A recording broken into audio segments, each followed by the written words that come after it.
why I love this podcast is because it's one thing to experience culture, but it's another thing to archive it. Everything is in divine order. There's no success without an L, first and foremost. What up, world? Joe K tapping in, representing Soulection, and you are now tuned in with Creative Ambiance. Keep it locked. What up, people? Welcome back to Ambiance Podcast. I'm sitting with a man that needs no introduction, but I'm going to do the justice of giving him one anyways. He is the co-founder of Soulection, of Timeless Classics, also an artist and a DJ in his own right, a radio show host, and more importantly, a devoted father and son, right? So I'm excited to have you on, Joe. Welcome to the podcast, brother. How you feeling? Yeah, thank you for having me, man. You know, I don't really be doing podcasts or guesting on anyone's show, but this is one that we've been really talking about for some time. I've been paying attention. You've had a bunch of my friends and people that I'm really connected to, and I've been watching you for years. Andres was one of the first people that I seen on here, but yeah, man, it's a very intentional time, and I'm happy to be here, happy to be present, and yeah, there's just a lot of things on my mind. I feel like I just have a lot more to offer, more than music. If this is someone's first time even hearing who I am, I feel like there's just a lot of great gems that I can share that I've just been through my experiences,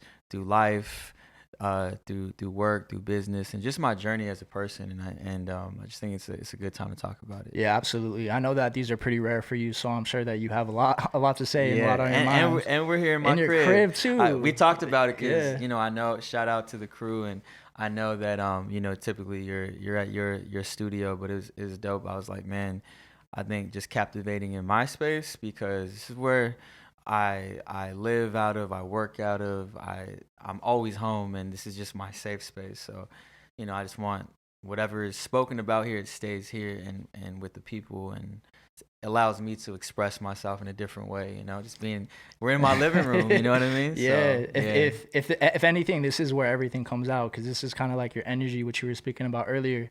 And when I was walking in here, I was just kind of tripping out on the fact that like we're sitting in this crib that you purchased off of the strength of music. You purchased this off of doing what you love. The car that's in the driveway, like this furniture we're sitting on, it was all purchased off of doing what you love and off of music. So how does that feel for you, just to create like a life for yourself that's built off of that? Are you still kind of in awe for that, or is that kind of like something that's more normal for you? Yeah, no, great question. For me, it's just a testament. I've been at this. I started in 2007. I started, pursuing music and taking it more seriously when no one believed in me. Yeah, in 2007, right when I graduated from high school.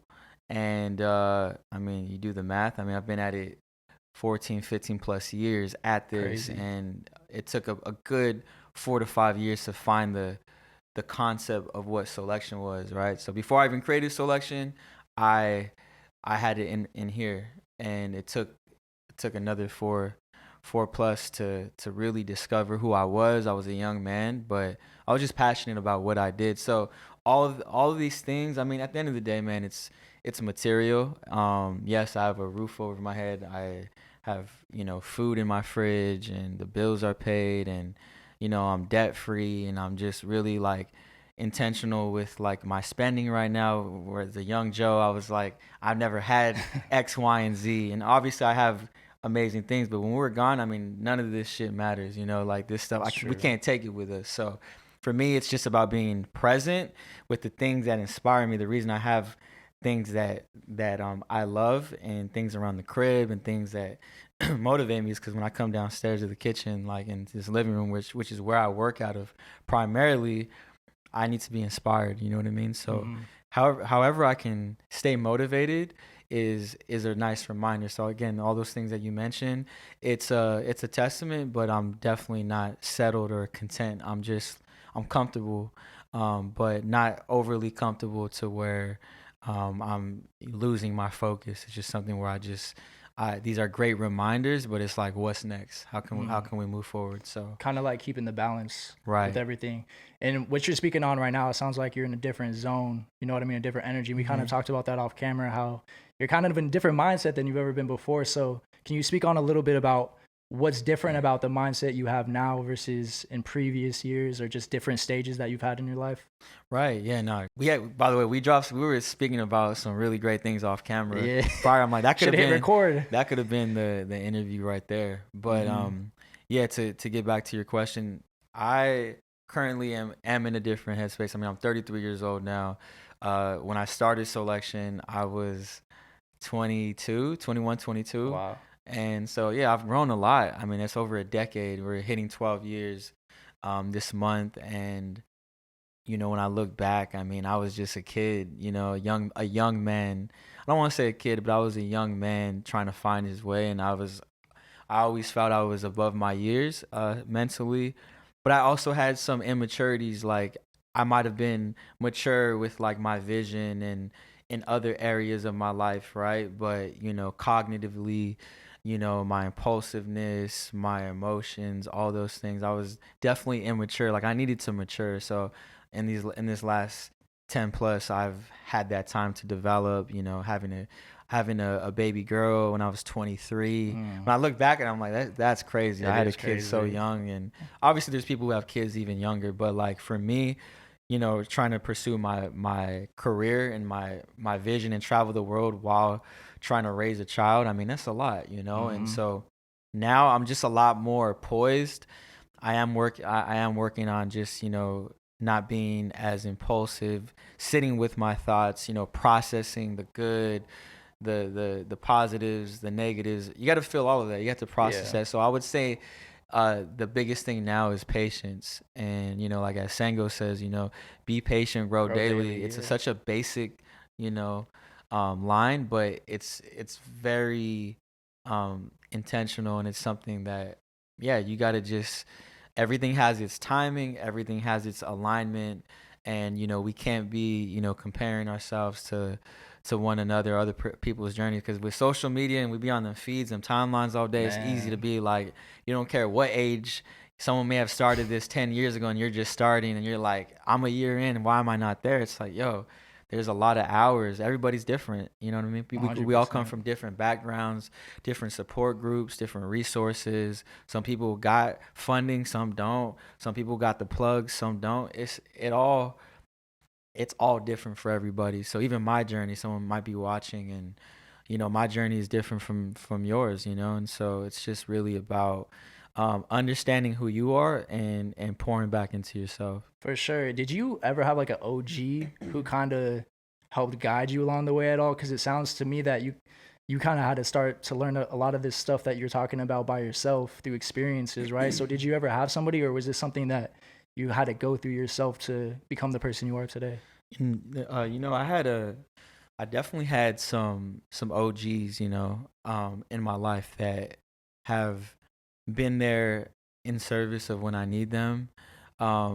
I've also, you know, my father, you know, I've had him, and my family. I come from a very small family, but to be honest, what I've been doing and what I've created is so new, and, you know, a lot of us, like our generation and the younger generation, they have came up in you know, the tech world, you know, born with phones in our hands. My daughter's, you know, phone, iPad, all that stuff, and already in the palm, right, at a young age. And so we come from a different background, but a lot of the OGs, outside of just like life stuff and career things, I haven't really had someone that's been consistent in my life. And that's no pun to anybody that's helped me in a different, like a early on or a certain part of my life.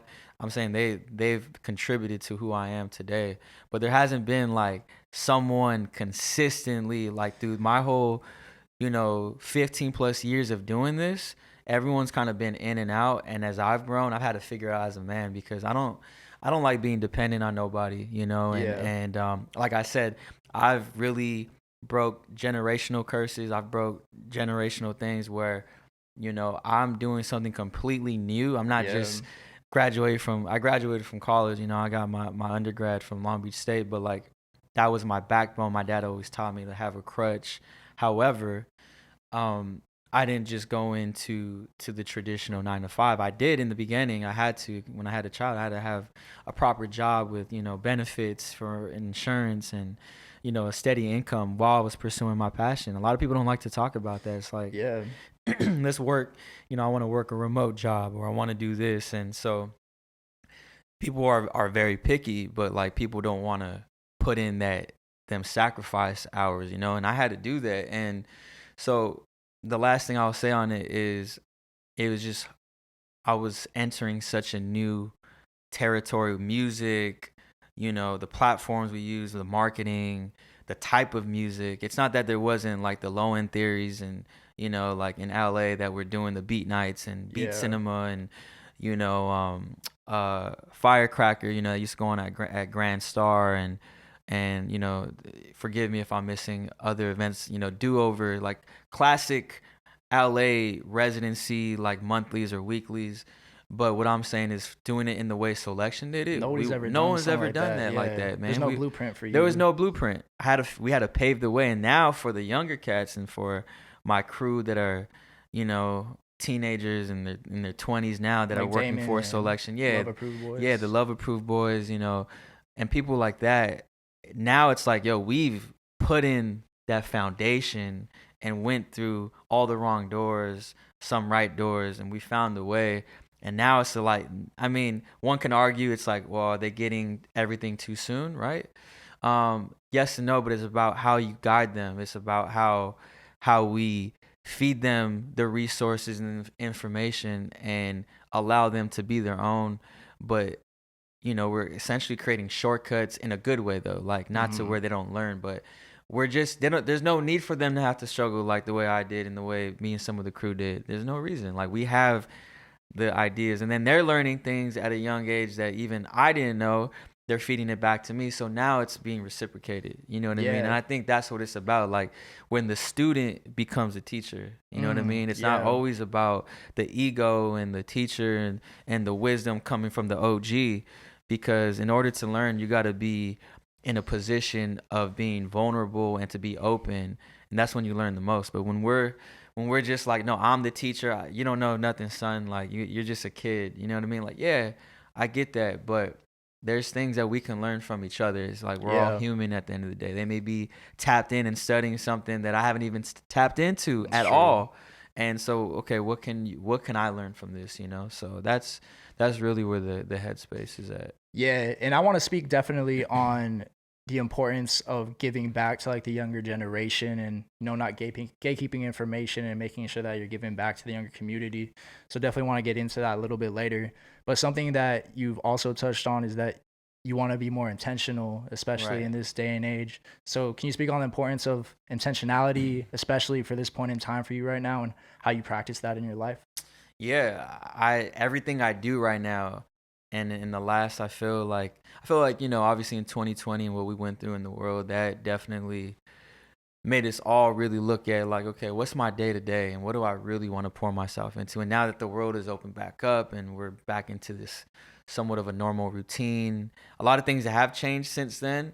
But I think just with my trajectory, my direction, my clarity, just who I am as a person and what I stand for, I think where I'm at right now, I've been using that word a lot, is being intentional. And I think, everybody has a day to day where they're intentional, right? But like, how long can you upkeep that? The longer we're consistent and we're able to be intentional, the more you can be disciplined to achieve whatever it is that you're working on, whatever your goals are, them short-term goals, all those things. So, right now, I mean, just the people that I surround myself with outside of my crew, I've become more selective. You know what I mean? I'm way more selective of who I open up to.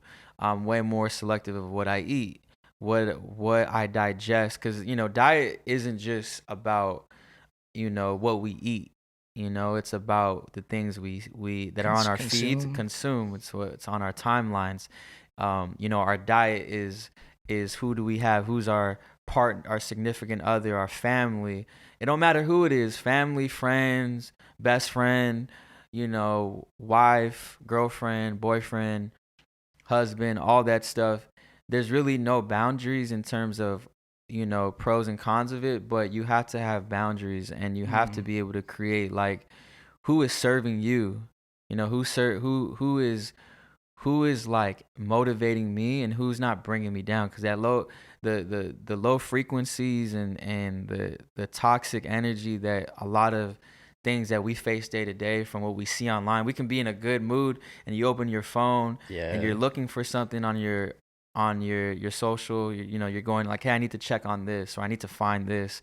And then as soon as you open up your phone or your screen, it's like a random thought, or like literally someone's opinion on something. It can be negative, or it can be a photo of whatever it is, and it just distracts you from, and you're like, wait, why did I even open this for again?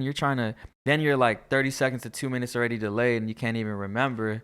So it's about being intentional, that's where the root is from. And so I'm really big right now on just my surroundings and my energy field, because I'm a social introvert, and What do you mean by that?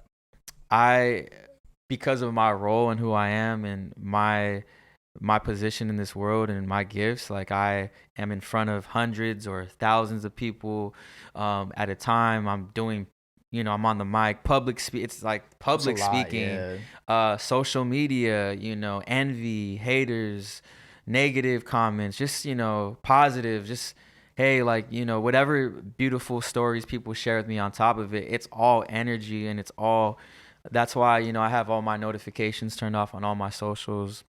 Because I go on, and on emails, because I go on when I want to go on. Because that gives you the power, right? You get to choose what you consume, when you consume it. Because that's very true. You get a notification, something could fuck up your entire day because you saw something that like you didn't want to see. Mm-hmm. But you're putting yourself in control by doing something like that, right? Right. But and then even then, every time we unconsciously pull for our phone and open up the app, I mean, it's something where, we're tapping into the matrix, and when you go into that, there's really there's literally no boundaries other than what you control on my feed. So like for me, I star and favorite like people that are feeding me knowledge. I'm very knowledge based right now. I've been learning about financial literacy and credit, and how to diversify my lifestyle and my portfolio, because this music shit is not consistent. It is not long term. We saw that with the pandemic, especially. And it can be taken. I could be in my prime right now and not even know it. This could be the last of my prime. This could be a moment where I'm like, I'm thinking I'm gonna go up, but anything could happen. Like I can get something tragic can happen, life changing, or I lose the courage, or someone else comes up with a better selection concept and does it better. There's so many things that can really change so much. So it's good to just have other streams of income, other streams of security outside of this, because I don't get comfortable in it. Like this thing could be taken, like Apple Music, like my relationship with them, that can end. You know what I mean? Mm-hmm. Like my team can go on to other jobs or other people or start their own thing and never come back. Like, you know what I mean? At the end of the day, all we got is ourselves. So you have to just be prepared, man, for all things in a good way. Like it don't need to be like a fearful, I don't trust, people type of thing. Nah, that's not where I'm coming from. I'm just saying you just got to have, I like to have, 3 to 5 minimum revenue streams and just other things coming in, because while one thing is hot and flowing for me right now, in months or a year from now, it may not be the same. And I've learned that a lot in the last couple of years. I've seen things do well, and you get comfortable off of that, and then for whatever reason things shift, people get tired of seeing it, or it's time to reinvent, and you got to go back to the drawing board, and that inspiration takes time to come. You can't force inspiration. So these are just all things that are like currently in flow and in emotion. And you've done a great job of that, because Soulection within itself has so many verticals, right? You have obviously the record label, the radio show, the supply, with the merch, you have Soulection Plus, you guys dropped NFTs. So like within itself, Soulection has so many entities, and then you have Timeless Classics, and then you have your own personal brand, you know what I mean? So I feel like you're laying a good blueprint for creatives to follow suit on what they can do with their abilities to like create multiple streams of revenue. And I think that you know, what you're doing is paying dividends for yourself, and it's inspiring to see, you know, for somebody like me personally. Nah, I love that you said dividends too, because that's something that was That's a a very term. key word. Yeah, shout out to Andres and the team, because that's all we speak about is pouring back in and creating all those assets and learning. And we all go, a lot of us went to high school, and not everyone went to college, but I mean, I think a lot of these things that we're talking about right now, I mean, we're not taught in school. Nah, not at So all. it's up to us to tap in and to research this. And I said it the other day. I'm like, our priorities say a lot about where our headspace is at. How we move, what are we doing on our downtime, on the weekends? Who are we surrounding ourselves with? How are we spending our money? What are we doing with that? How are we giving back? How are we overextending ourselves to others and keeping that light low within? I mean, all those things. It's like, what are the priorities? You know what I mean? Yeah. And yeah, it comes with age. I'm definitely not sitting here and acting like I have been in this headspace, all my life. It's taking time, and not everyone finds it though. And Yeah. I'm very grateful that I'm finding it, and I feel like this is the person I've been waiting to become. And I feel like I'm starting to crack this code, the code of life. And You seem like you're flowing, bro. Like you seem Yeah. like you're just flowing through life and like making the right decisions. And I know Trying. everything's not perfect, but like Yeah. it seems like you've like achieved Thank that you. state of flow. Thank you. know what I mean? Yeah, like what I share in terms of my thoughts and my ideas and accolades and whatever, that's just a fraction of what I'm actually thinking and feeling and going through. There's a lot of things. There's a lot of wins that I don't post. There's a lot of, and for sure, losses. I talk about my losses, but socials and whatever I share with my friends and close ones are things that I feel comfortable of sharing. But behind the scenes, a lot of people, I deal with a lot of envy, a lot from friends, family, to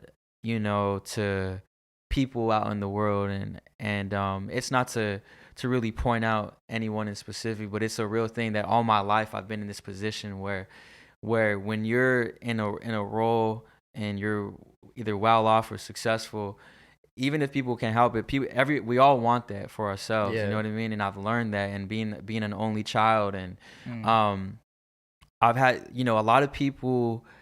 How do I say it? How do I say this the right way? A lot of people want to be in the spotlight. They want to have X, Y, and Z, whatever it is that they see. Not even just for me, just whoever their vision, whoever the person is that has something that they want to obtain or be in a similar position, right? We all have that.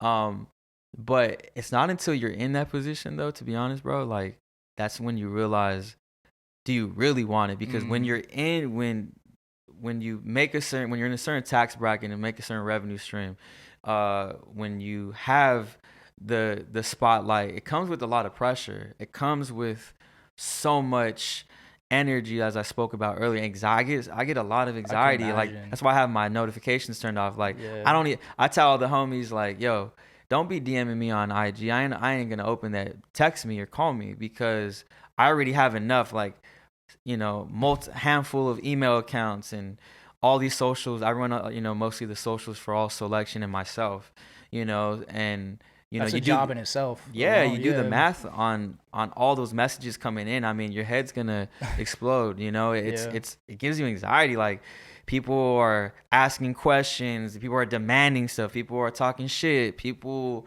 just everything, and it's just a lot of energy to consume. So I have to protect my aura. I have to protect my energy field. And so set those boundaries for yourself, right? Right. So that's why I was talking about earlier, the whole social introvert thing, is because I like being home. I like when I go play out on tour and I'm playing, let's say give or take in, I don't know, 5 to 10 plus dates of shows. I'm doing the 4-hour sets and I'm sounding out 1,000 cap room minimum, in major cities, or 2,000 people by myself. I'm playing in front of, when it's all said and done, I'm playing in front of 10 to 15,000 people in total when it's all said and done, minimum, right? Yeah. It's a lot of people, it's a lot of handshakes, it's a lot of stories, a lot of everything, and it's a pressure to deal with that and still show up and still be a good leader for your crew and for your people, and then to still show up and do a radio show, and then to still be a father, to still be a boyfriend, to still be a great son, and then where do I find time for me? You know what I mean? Yeah. So it's a lot, and that's why when I come home from all this moving around, I be home. I don't really be going out on the weekends. I mean, one, I live in the cuts. I live a little far, but it works in my favor right now in this time, because when I'm home, I just try to disconnect. Yeah. You know what I mean? And so that's part of how I recenter, and it's part of how I recalibrate. So you mentioned, you really don't know about wanting something until like you actually achieve it. Being that you've achieved this like status and success for yourself, is this like what you thought it would be or what it was cut out to be? Or is this something that you're kind of like, I don't know, like if this is exactly what I wanted from the beginning, if that makes sense? Right. Yeah. So I had a vision of what it would be, but now I'm reaching new heights. Okay. And I've surpassed my trajectory of what I thought this was. Now everything is pure exploration. Everything is purely all new feeling, everything I'm going through. And now, have I been through, like, as I've gotten older and I'm experiencing some of these things now, I'm making adjustments. So not everything is new, but I would say because of where I'm at mentally is definitely helping me develop faster and make better decisions due to like the past, what I've learned. But I would say all the accomplishments, a lot of the new things, I mean, it's all new. It's all, it never gets old. It's just, I tend to not celebrate things for too long. I celebrate for like a day, like a great moment, a couple of days. Now I'm on to the next. It's like, all right, that's great. But how do we evolve? How do I create more? And it's not that I'm not being present. It's just, that's just the way I was raised. That's just the way I move. And so it's like, I don't like getting too caught up in getting comfortable with certain things. I like to just be like, okay, how can I elevate this? Now, how can I take this momentum and create more? It's always this, it's like compounding my accomplishments and the momentum, the eyes, the spotlight, the interest, because people move quick. Especially people today, might follow you or be interested in your work or whatever it is that captures their attention.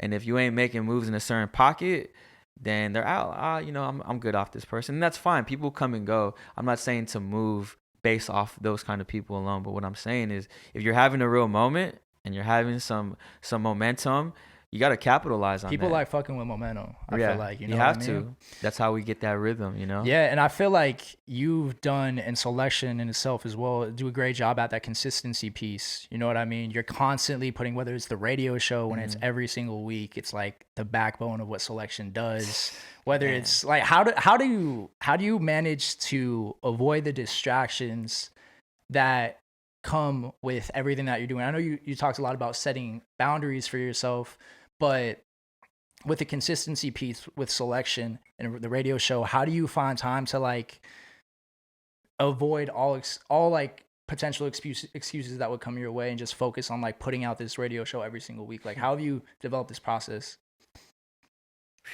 Man, I mean, just yesterday, I was going through it with the radio show. I go through it every single week. For those around me, my close ones, they know. Like, it's a struggle, man, doing that radio show every single week. We were talking about even you doing this podcast and then you having your bi-weekly music format show, your own show, and how much it is to juggle that, and how great can we really be at multiple things, right? And that's often the topic that I've been having with myself and with my close ones lately. I've been feeling, overwhelmed for the last like 4 or 5 years, to be honest. Man. But I've always just I'm just really good at taking pressure and turning it into a gem, But inside though, trust me, I'll be going through it. I do get, like I said, I get anxious. I get anxiety and stress, and I deal with a lot, man.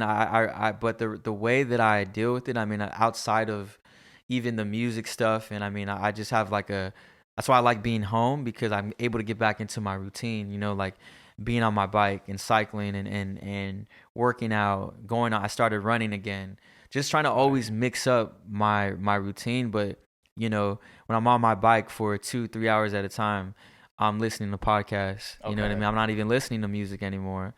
I'm like, how can I feed back into my body and my mind and get my mind off of whatever and elevate, pour back into my heart rate.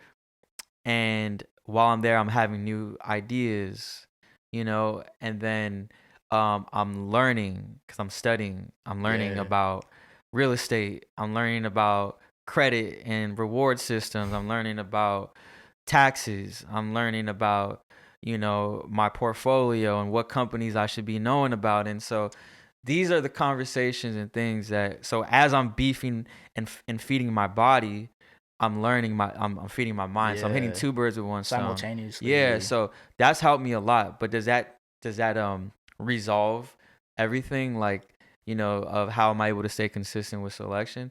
Not necessarily. It just kind of helps balance me out. But in terms of the consistency with the radio show and doing that, I mean, at this point, it's bigger than me, and I have a duty. And this is what got me here. You brought up earlier, how does it feel to have X, Y, and Z? And when you see these things, the reminder of why I'm here and why I have these things is because of that work ethic. Got you. Because I do it. I didn't want to do the radio show yesterday. I mean, I had literally 4.5 days from even last weekend, Saturday and Sunday, working, you know, at the studio sessions, Monday through Friday all the way till 5 or 6 p.m.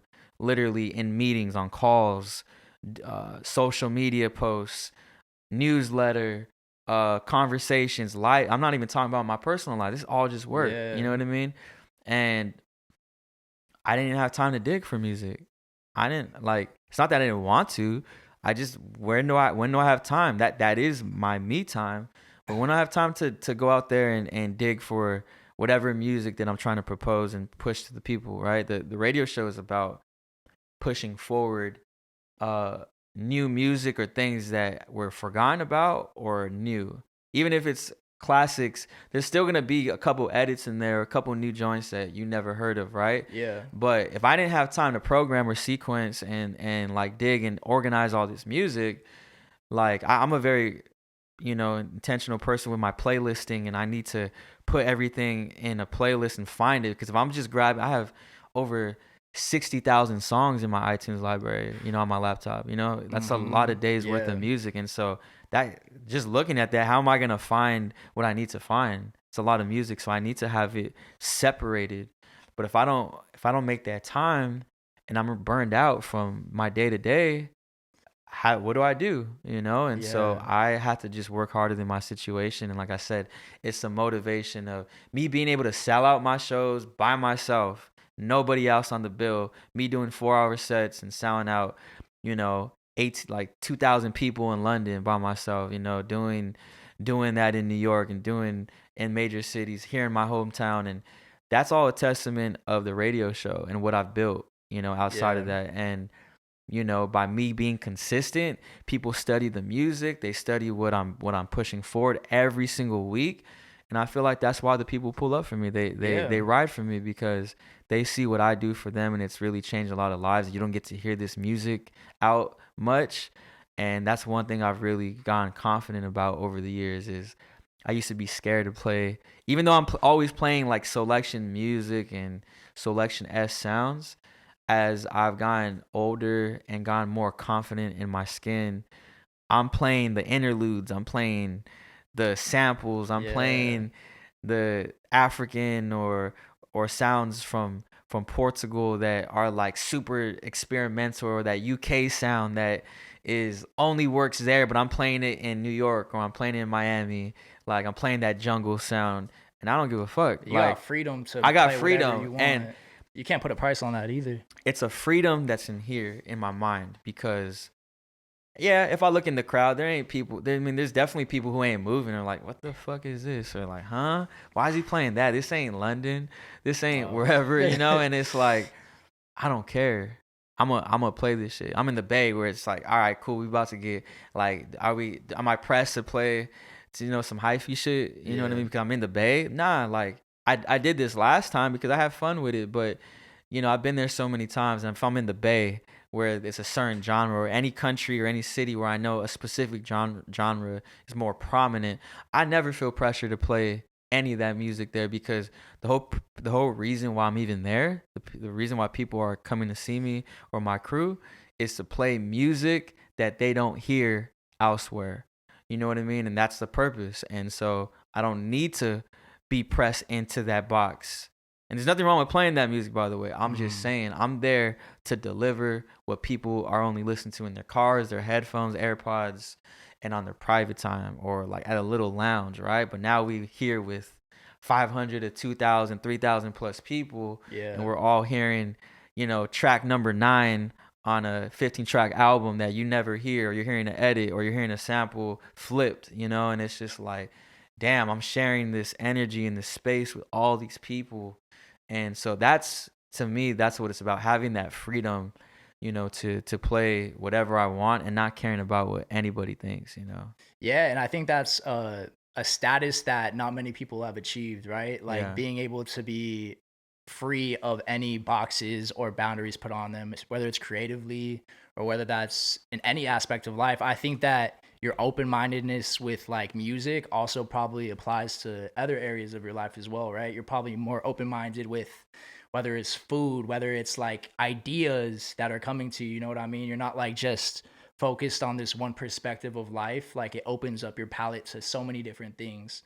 And I love that when I go to a Soulection show too, it's like everybody there is open-minded. You know what I mean? Like just for the fact that they came for the music and are open-minded for the music, it's like they're going to be open-minded in other areas of life too. And it allows you to kind of have that bonding experience with other people. So kudos to you, bro, like for creating such a platform like this, Thank you, man. Absolutely. So I wanted to get into a little bit more about the financial and business aspect that we were kind of touching on earlier.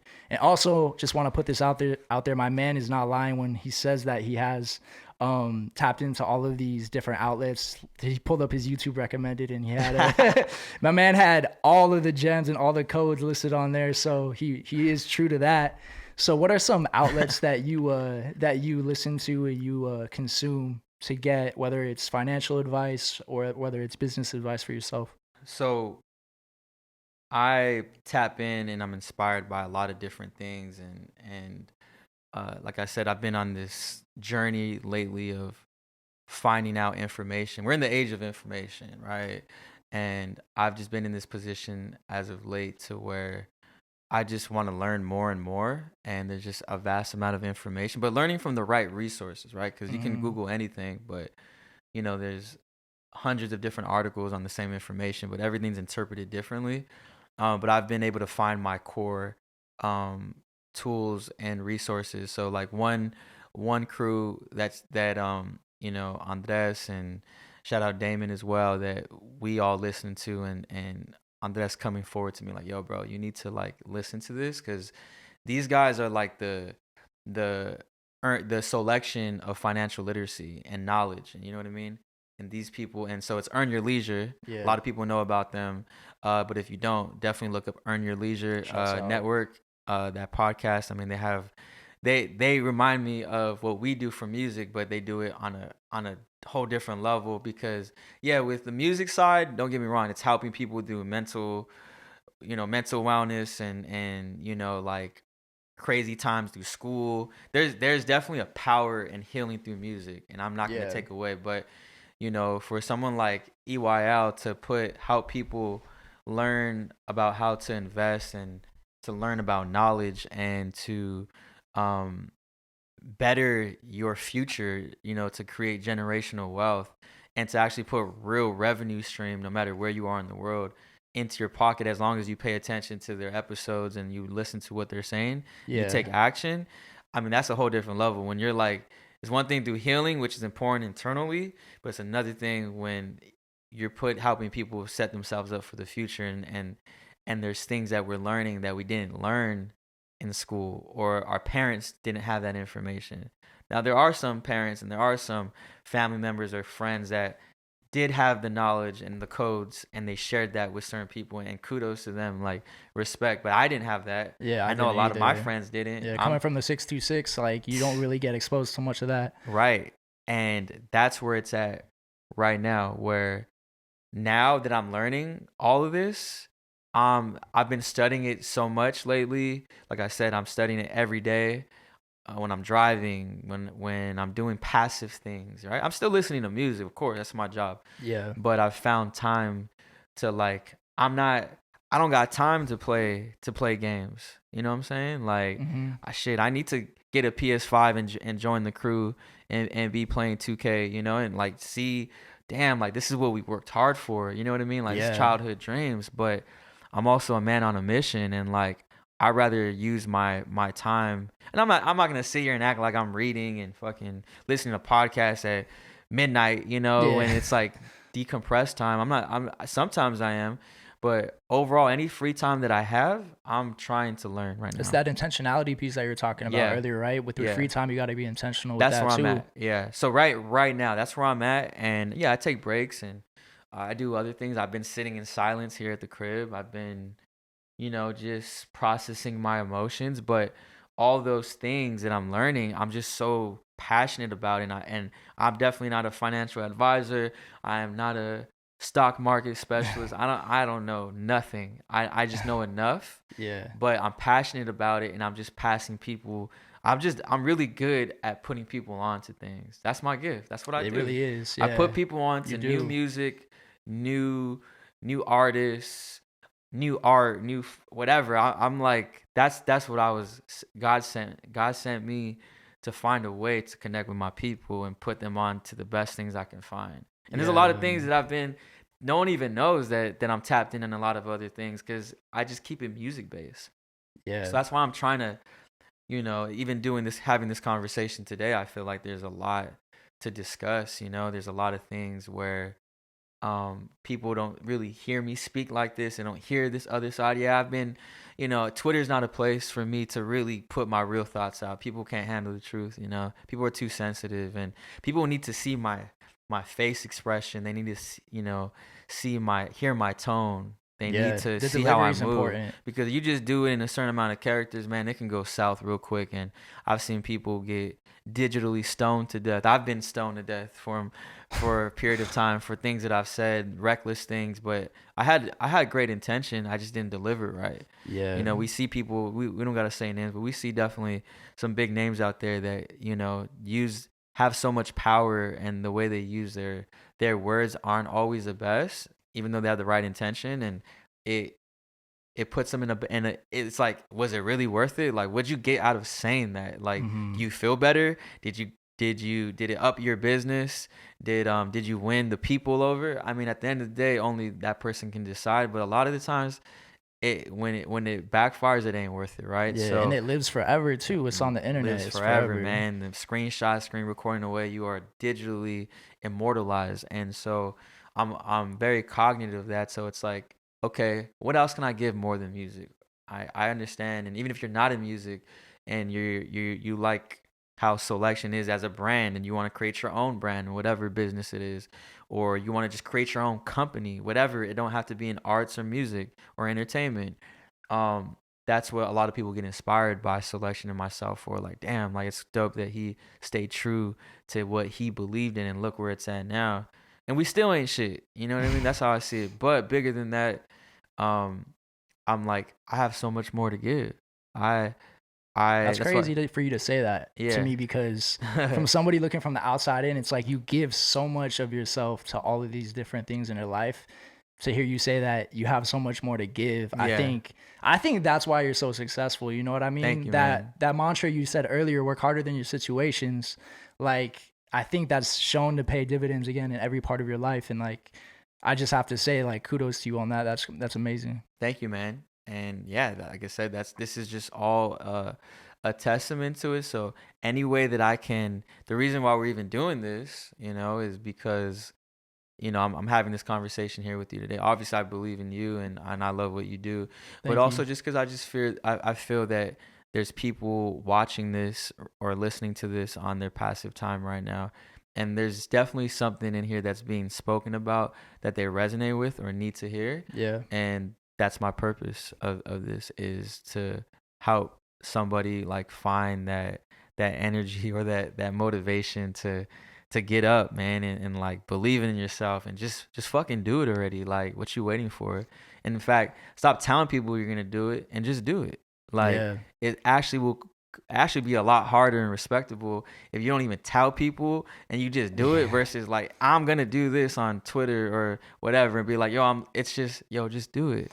Yeah. Ain't no, no one's tripping. Just do it and do it right, or do it from the heart. People will feel that and then be like, damn, bro, like, you didn't tell me you were working on this. Yeah, well, this is just something that I believe in, and I'm finally doing it, and I wanted to stop talking about it and show. And that's what separates the greats from those who just talk, because the idea of something, anyone can have an idea, anyone can have potential. But I heard something recently, shout out Ian Dunlap, someone, he said something about like, potential is just the work that hasn't been done. Ooh, okay. You know what I mean? That's a Yeah, bar. That's a bar. And I was like, whoa, that resonated. Falling in love with somebody's potential. You know what I mean? Seeing the potential in someone. Yes. Is that what got you in the room? Is that what got you in that position? Absolutely. But what do you do with that potential? And if you don't do anything with that potential, and you don't make moves, and you don't stay consistent, then that they're just words. And then you start to lose the respect and the trust of the people or the person that you are tapped in with.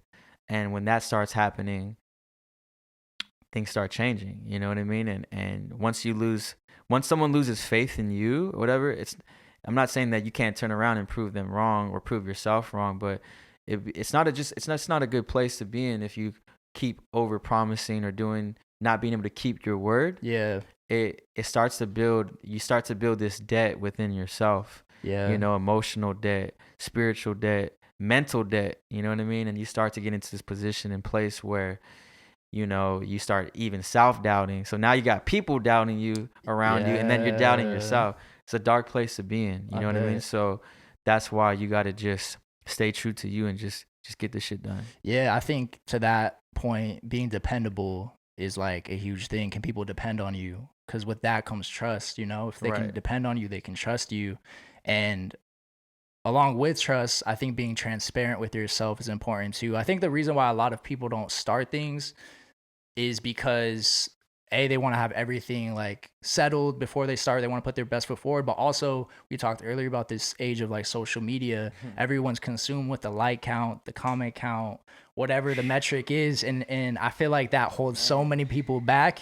And I'm not going to sit here and say that like that's something I don't pay attention to as well. We all do. I pay attention, like, right? Well, actually, go ahead. Go ahead. No, I'm just, I think you know where I'm going with this, but I'm just saying that like, you at a certain point, you kind of have to disregard that because it's dictating what you're putting out. Like, there's so many people, whether it's like you're a producer, whether you're a videographer, photographer, any creative space, where you're not putting out some of your best work because you're kind of hoarding it, worrying about, is this going to get the right comments, like being too analytical with whether or not to put it out. Does that make sense? No, it makes perfect. I mean, I go through this every day. I talk to my team and my people about it. Like, I have a lot of gifted friends and creatives and people that are just really good at what they do, and they're hoarding their work. And it's like, why? Because you're worried that it's only going to get an X amount of engagement or likes, and you thought it was going to do better. So that dictates, and that concludes what the value of your work is. No, I mean, but that is what happens. That's happened with all of us. I mean, I go through it every day. I mean, I feel this was designed. The developers and the system that we live in, the Matrix, they designed it to be like that because it creates so much self-doubt. It really it filters out the ones that are just scrolling and consuming versus the ones that are creating and being the ones that are, being a resource, right? And so it really just comes down to the mind, really. And I feel bad for a lot of us that weren't raised or given the confidence or the belief growing up. You know what I mean? That, again, that trauma, that isolation, the lack of affection and acknowledgement from your family, you know, family telling you don't do that, why are you doing that, you're stupid, or like that's crazy, or why would you do that, like, you know, It goes with the generational trauma that you're talking about, right? right. And so what happens, we hear that growing up, and then we turn into that. Or even if we don't turn into it, there's that voice, or that, you know, that's all it's been for a majority of our lives. So you start to doubt. And Yeah. so I'm just like, look, man, I'm at a point where I don't care what algorithm, I'm not saying I'm shadow banned, but just like whatever it is, I don't care. Likes on, likes off. You know, shout out to the homies who have you know, their likes turned off intentionally, or only turn off the likes on posts that don't do well. I be laughing. Yeah. I be laughing at y'all like, yo, it's not that deep. It's okay. You're pretty much telling me that this post didn't do well, so you're gonna hide the likes. And then on the post that did do well, of course you want people to see that it did numbers. My guy's talking to me right now, by the Yeah. way. I be doing that sometimes, bro. I'm not even gonna cap right now. Yo, That'd be me sometimes. I'm not Hey, gonna it's lie. all love, but these are the conversations that need to be spoken about, because it does have a mental. I mean, trust me, I have a lot of friends who do that, and I be watching, I be Yeah. noticing, but it's really not that deep. It's like, who cares, you know? Someone had posted, someone said the other day, I'm trying to think who, talking about like, yo, even if you get 25 people, 100 people, 500 people, and you thought it was going to do 2,000 likes or comment, whatever it is, right? Whatever the engagement or reach, it's like, hey, that's still like 200 people. That's still, you know, 1,200 people. That's still a lot of people that found interest or engaged with it. Be grateful. If you think about it in that sense, it's like that fills up like a movie theater. Imagine Right. a movie theater, people watching Right. your content and liking it. Like, Yeah, you know? and I get like, you know, depending on your followers and your ratio of you know, your following and stuff like that, and based off that's what determines, like, you know, everybody knows a gauge, right, of how much engagement or how many likes they should get on a post, or what they would like for it to get, or on an average day, a bad day, and a good day. Everyone has that range, right? But yeah, what you just said, imagine if those people, even if it's even 20 people, 50 people in this room, if I project something on the wall, I'm like, yo, I like this photo, or I like this message, and that's a gang of people in here. 100%. You do thousands of people, I mean, it puts things in perspective, you know what I mean? But we're so programmed to think that it's not, that we're not enough, or that it's not. Then what do? You go hide the likes, you go archive the posts, you start overthinking it, and that's when you know, like, this shit got us in a chokehold. And 100%. I'm just at a point, man, where I'm posting all sorts of stuff, and yeah, do I look at stuff and I get annoyed? Like, man, I thought this was gonna do well, or I thought this should be in more people.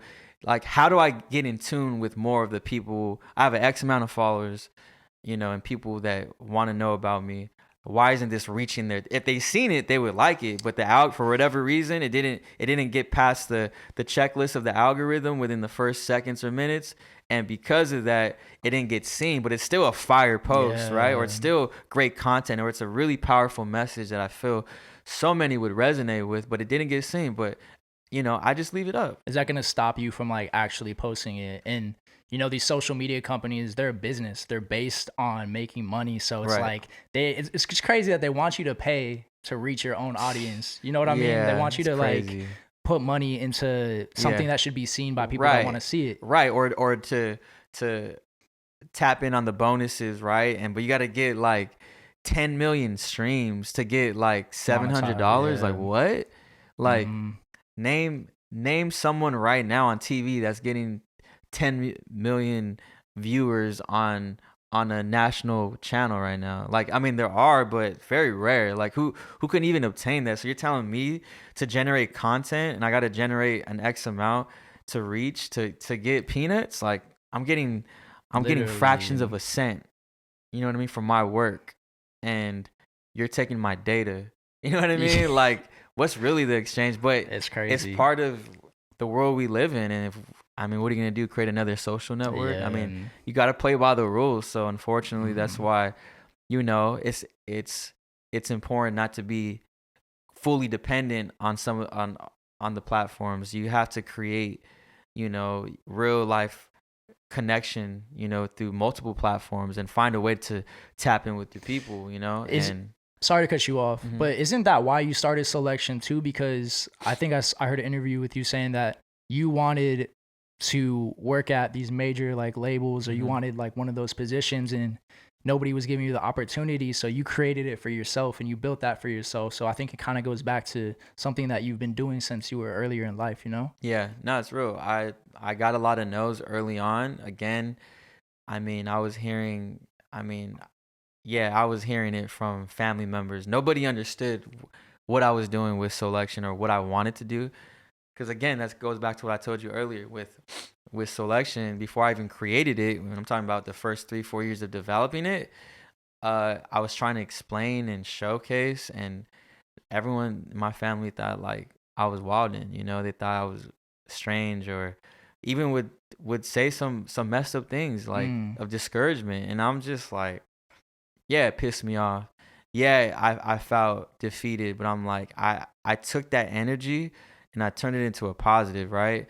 And so I got a lot of no's. So not only was I dealing with rejection and lack of understanding of what I was trying to do growing up at times, if it didn't fit their projection and insecurities of what they wanted me to be, my parents, if they wanted me to be in whatever, every parent has their dream, what they want Security. their children to be, right? Like secure job, right? And it's part of their trauma and their generation of what freedom, financial freedom and security means to them. But we come from a different age, right? And they're trying to break that and understand us. So I get it. I'm not putting all the blame on them, but growing up and hearing that from our families and people that brought us into this world, and then going into the real world and applying for an internship or applying for work and not hearing back, or them just like not doing anything with it, yeah, it's discouraging.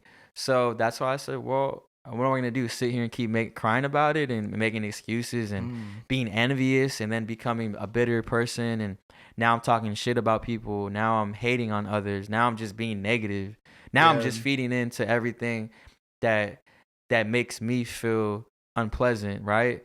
And so I just said, well, what can I do about it? Well, let me just start generating and creating my own mixes and let me start building my own team. Let me build my own label. You know what I mean? Again, this was now there's there's hundreds of more tools to create businesses and to do things. And when I Yeah. started in 2007, there wasn't as many tools as there is today. Now, that's good and bad because now there's just an overabundance of resources and everyone's trying to do it now. So now we're in a place where, things are a bit oversaturated. And because things are oversaturated, you got to stand out more. And whatever it is, I don't care what field you're in, you got to do things so original and so heartfelt and unique that's why, that's what's going to separate you from everyone else trying to do the same exact thing. Now it's like, you got TikTok and Reels and things going viral of like how to make a quick,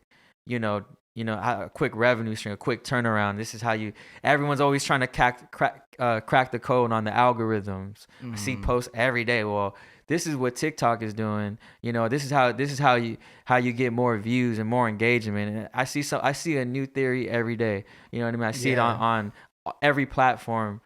And it's just like, man, at the end of the day, the things that are going to really set you apart is being intentional, being original, and creating and being consistent. Yeah. You know what I mean? And those are the three things that I feel right now are more important than ever. People want to feel that. They want to feel. That's why sometimes an iPhone, or like a mobile phone clip will do better than something that's shot on a proper DSLR camera. You know what I mean? Because people want to feel that rawness.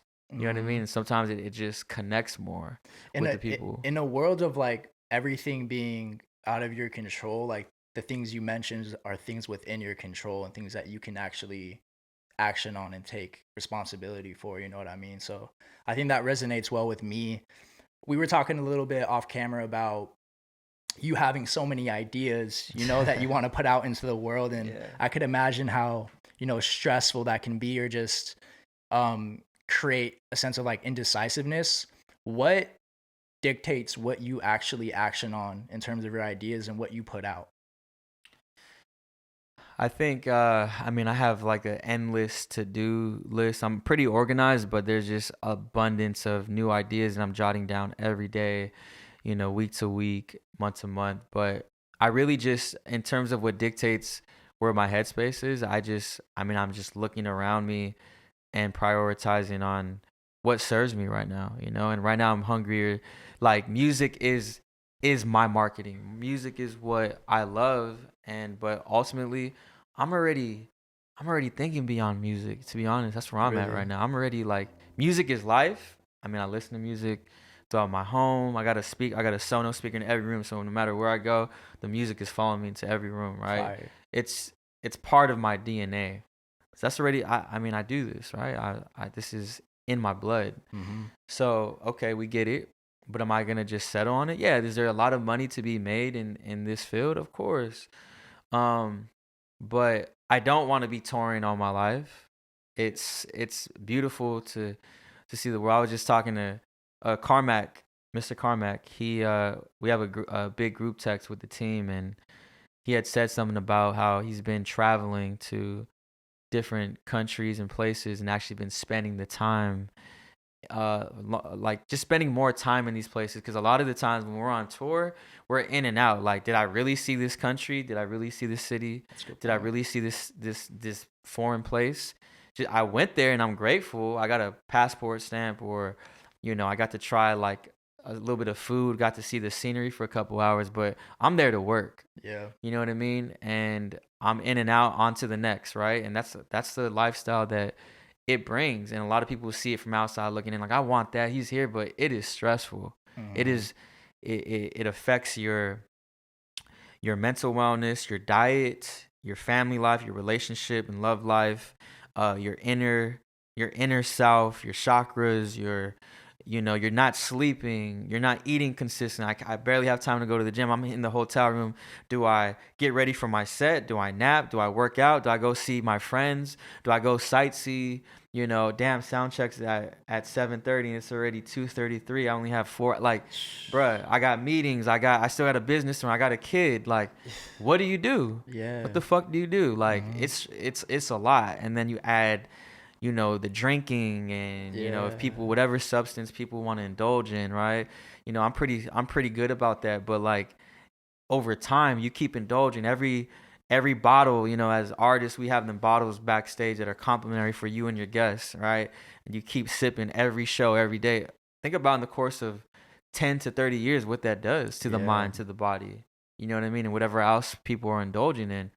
It's not for the weak. It's not sustainable. It's not sustainable. And there is no 401k. There is no Roth. There's no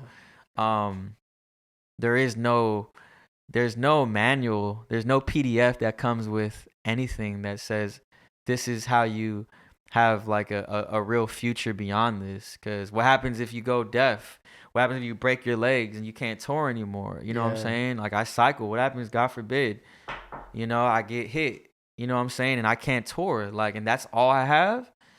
Yo, I got to be better than that. You know what I'm saying? Like, what if, whatever it is, I go into a coma, I can't deliver a radio show, right? A lot of people depend on me to like, not everybody, but there's a lot of people based off how I move only brings, if I eat, everybody eats. So that's how I see it, you know? And it's not, I don't care who the face is. I don't care, you know, someone got to be the face, but it's not about me. It just happens to be the shoes that I'm in and while I'm here, right? But at the end of the day, if I do well, my family and my people around me do well. So it all takes so much, right, to deliver all of that. And there was a core part that I was circling back to. I lost my train of thought because there's so many things here that I'm discussing that kind of cover the whole like ethos of what people don't understand or even take the time to think about. But I think where I'm going with it is that the reason why I'm trying to take this beyond just music is because all that stuff impacts the mind and body a lot. And I want to get to a point to where, hey man, I'm only doing 4 shows a year. Here's my dates. I don't care, whatever I'm making. I mean, hopefully, I'm making my desired amount that feeds me, but I'm not just doing this because I need to pay my bills. Like dependent on. Yeah, I'm not codependent on this. I'm doing this because I want to. Or if I am going to do a tour, I'm doing this because I really want to do it, not just because the money and I'm not saying that I'd even do that now because I do things intentionally. If I travel somewhere now, I've toured the world so many times. I don't just I'm good. I don't need to just go somewhere anymore. Like if I'm gonna go there, I need to connect with the people. I need to hear the music. I need to go to South Africa and hear Amapiano. I need to see where the music is being made from because I'm connecting with it. So I need to go there and see it for myself, right? That's different. It's not about the money. But in regards to everything else, like this has such a wear and tear on us that and I've missed out on my daughter's certain moments, what I mean? I can never get back. Like I'm over here traveling to put money in the accounts and in the fridge, early on. But I'm missing, I've missed some moments because I had to go out and work, and versus if I was home, these are all things that can't get back time. Does she understand like that? Does she understand this lifestyle? Like, have you had that talk with her or? Yeah, she understands. She's starting to understand now. She's 10 now. I mean, she's my daughter. Shout out Malia, man. She is. I don't even talk about her much. I keep my family life private. I've actually, shout out to her because about 3 years ago, a lot of people are like wondering, have asked me, oh, like you don't post her anymore. Like, is everything cool or how is she? And like, little do they know is, I mean, I end up telling them, but she came to me, like in 2020, and she and her mom, and she said, hey, look, like I understand who my dad is, and like I know she knows what Soulection is. She doesn't understand all the entities and how it all moves, but she understands the concept, especially now. And at the time, she's just like, look, like I want to come out to the world and present my identity when I'm ready. And like, I would appreciate if you guys don't post me anymore. Wow. And she's like, yeah, I don't want my face to, I want to come out when I'm ready. And she's like, cause she's an artist. She's like she's on Procreate and creating her little animation. She's a beast. She's 10 going on like 13, 14 when it comes to art. Like she's that good. She's above her years. She's above her years. Okay. Yeah. And even 2 years ago when she was 8 going on 11 or 12. Like I was like, I can't even, her legibility and her vision, crazy. Man, there's something in the blood. And I'm definitely not even saying that because that's my child. Like that's really her. Like I'm where I'm at and I specialize in here. That's her. And that's what she's discovering. But again, getting back to the point, she just said, I want to come out. I want to be known for my art. So if I post my face, I'll come out when I'm ready. I'd rather just show my art, but obviously she's too young to even do that. Like she don't have no social media. I definitely was never the type of parent to create her a social media account. Yeah. I want to give her that freedom because a lot of the times we do things selfishly. And again, this isn't to ruffle any feathers in regards to anyone that created a page for their child. Like, do you know what I mean? I've seen people like literally create businesses and stuff like, and that's fine. Like, shit, bringing money in for the fam. You know what I mean? Yeah. But for me, it's different, and we got to respect that. So I archive all majority, if not everything, of her from my socials. I don't post her, and if I do want to post something like in my story, I have to ask her. You know what I mean? So she's definitely aware. And now that she's older and becoming she's about to be a teen in a couple of years. You know what I mean? It's kind of crazy to say that. And I have real conversations with her. I was having financial literacy. I was teaching her about credit, last week. I was telling her what it means to have credit and kind of breaking it down in a very like easy, digestible way where it makes sense. And I was doing it in like small increments. I'm not going to spend the whole car ride talking about it, but I definitely in like 2 to 5 minutes, I broke it down for her and try to make it, she likes playing Roblox and all these other things. So I was breaking it down in Roblox terms for her. I was telling her that I have her as an authorized user under my credit, system. So like by the time she's 15, 16, she's gonna have an 800 credit score. Wow. You know what I'm saying? Things like You're setting her up. things that weren't done for me, and I wasn't set up, with the resources or finances, and so creating her a custodial account. So now I have funds going in, a reoccurring fund going into for her weekly. So every by the time she's 18 and plus, I mean, she's gonna be breaded up, not because of Soulection and what her dad has worked on, is because I've put this money aside for her, week in, and it's like respectable enough that, over the course of a decade, in 8 years she'll be 18. I mean, and by then, I mean, that money's just gonna keep compounding and keep stacking. And these are the conversations. This is where my head is at. How can I? What good is it if we are, if something happens to me, having a trust, right? I have a trust, and if something happens to me, what happens to my belongings? What happens to my businesses? All these things, right? But what good is it if we don't educate the youth? You don't educate your family about these things, right? Mm-hmm. Something happens, and you give them all this wealth and all these resources. They don't know how to use it. They don't know how to use it. Yeah. So if we're talking about 7 figures deep or whatever it is, 6-7 figures, Mm-hmm.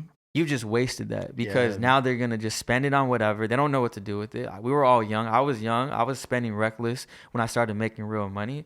You get that kind of money to someone, and you don't have it, delivered properly, and they don't know what to do with it. You don't have it set up in your trust to put into, well, an X amount's going to go to you, and then this money can't be touched. This is for your kids. This money is for to go back into the stock market. This money is for real estate or whatever it is, right? These are things that need to be put in place, because when shit hits the fan, because our time is all borrowed, we're not here forever, right? That. So we don't know when our time is up. And so you got to teach them young, little by little, to start learning that. I don't expect her to take on Soulection. Mm-hmm. That'd be selfish of me. Yeah. Like, in fact, I don't even think she's going to run Soulection when she gets of age. She might. I've given up the whole music thing. Like, for her, I wanted to just do her. So for me personally, I just want to educate her and just be there for her, be present, and just really teach her the codes on how to be self-sustainable as a young woman, and just as a boss. You know what I mean? So she don't got to depend on me, her mother, or no man or no woman. There you go. You know what I mean? She's just self-sufficient, and like I said, I wasn't given this knowledge or these ideas when I grew up. So I'm 33 in this headspace, and it took me some time to get here, but she's going to be light years ahead. So I'm excited to see when she really like grasped it all, when I told her, this is the last thing I'll say, when I told her about it, it was cool, man. She was like, wow, thanks Dad for doing that for me, like,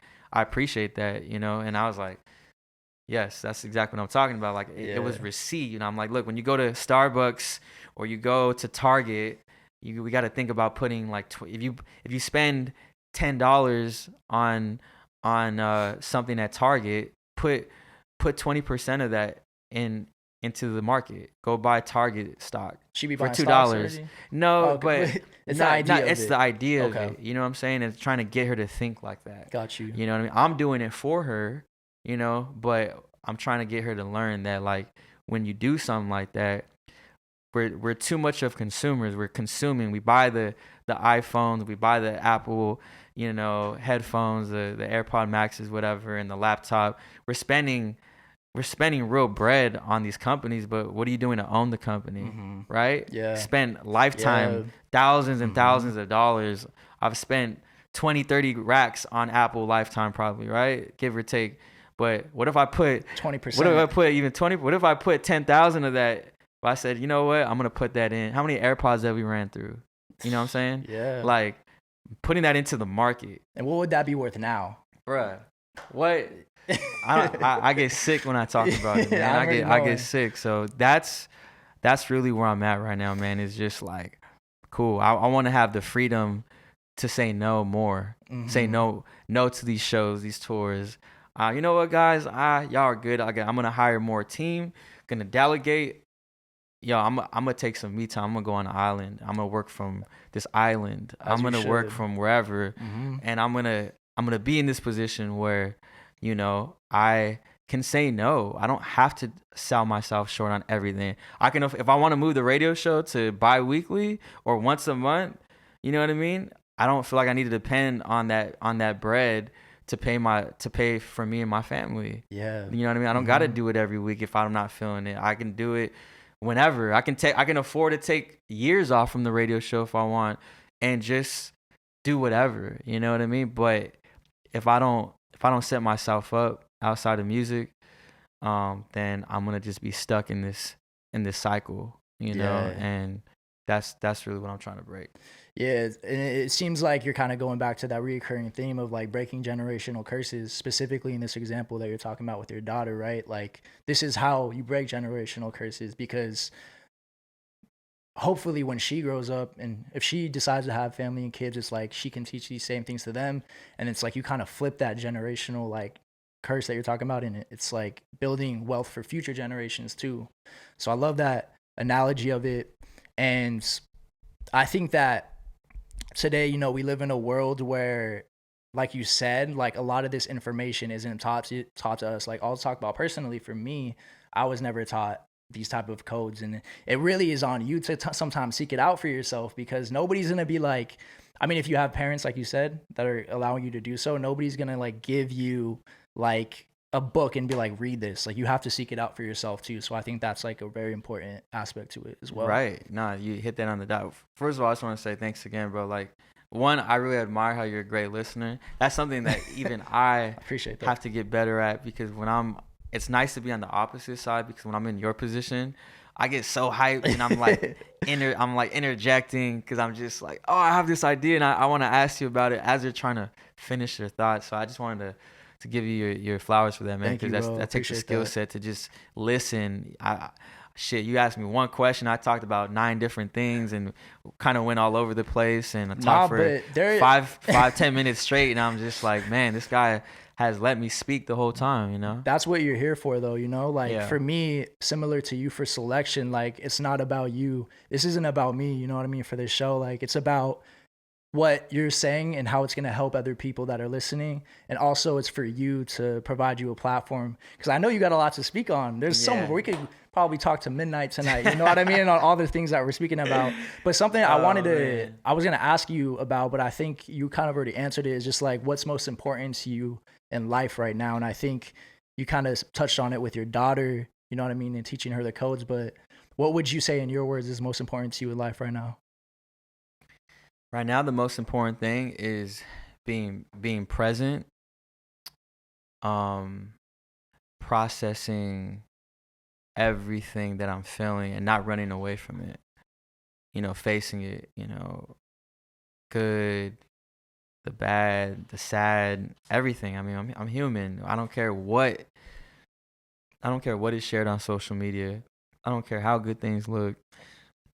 It ain't always bright, inside.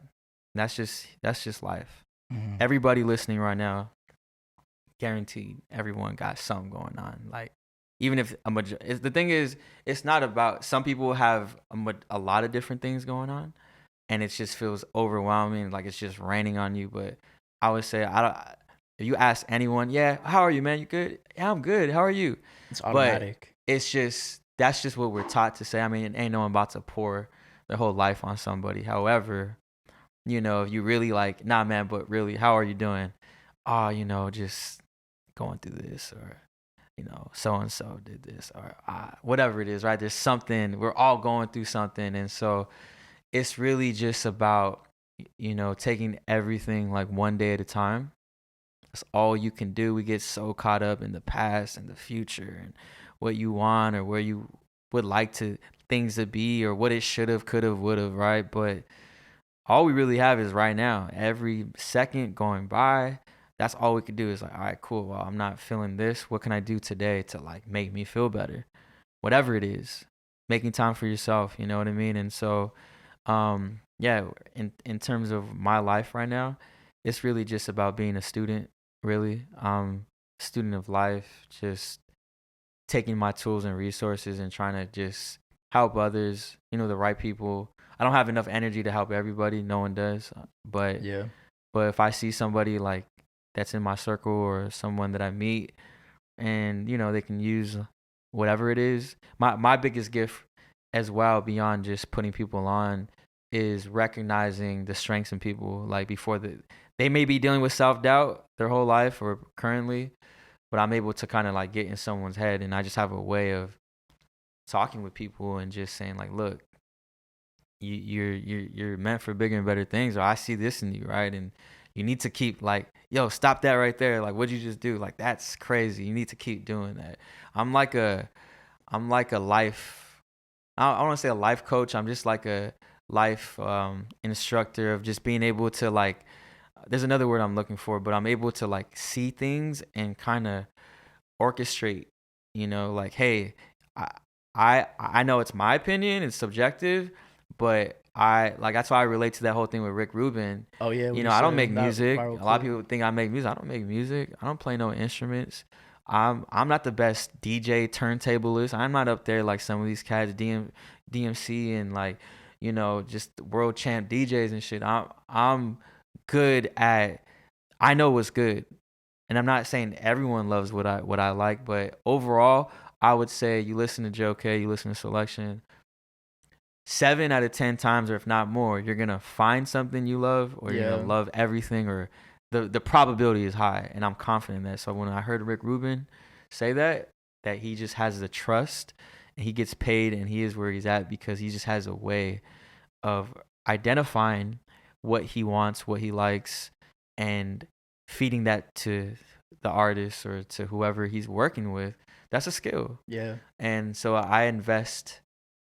Not only am I starting to invest my money, but one thing I've been doing is investing not just my money, but my ideas and thoughts into people, and like helping them build them that self belief, that confidence, and eventually, like you said, turning into dividends where those thoughts and that encouragement goes a long way. Yeah. Okay, cool. Like Joe said that. All right, I'm gonna keep trying that, and then they end up going that route. And they end up doing it, and it reaps benefits, and now they're receiving those dividends. Now they're receiving, like, okay, I kept doing this, is working for me. Now I'm putting out a whole project like this, or now so-and-so noticed it, and now I got signed, whatever it is, right? Yeah. Now I got money, like Joe playing me on the radio show and putting me onto Apple Music, that was able to feed my family. Like those streams, I got thousands and thousands of streams, and like, that paid my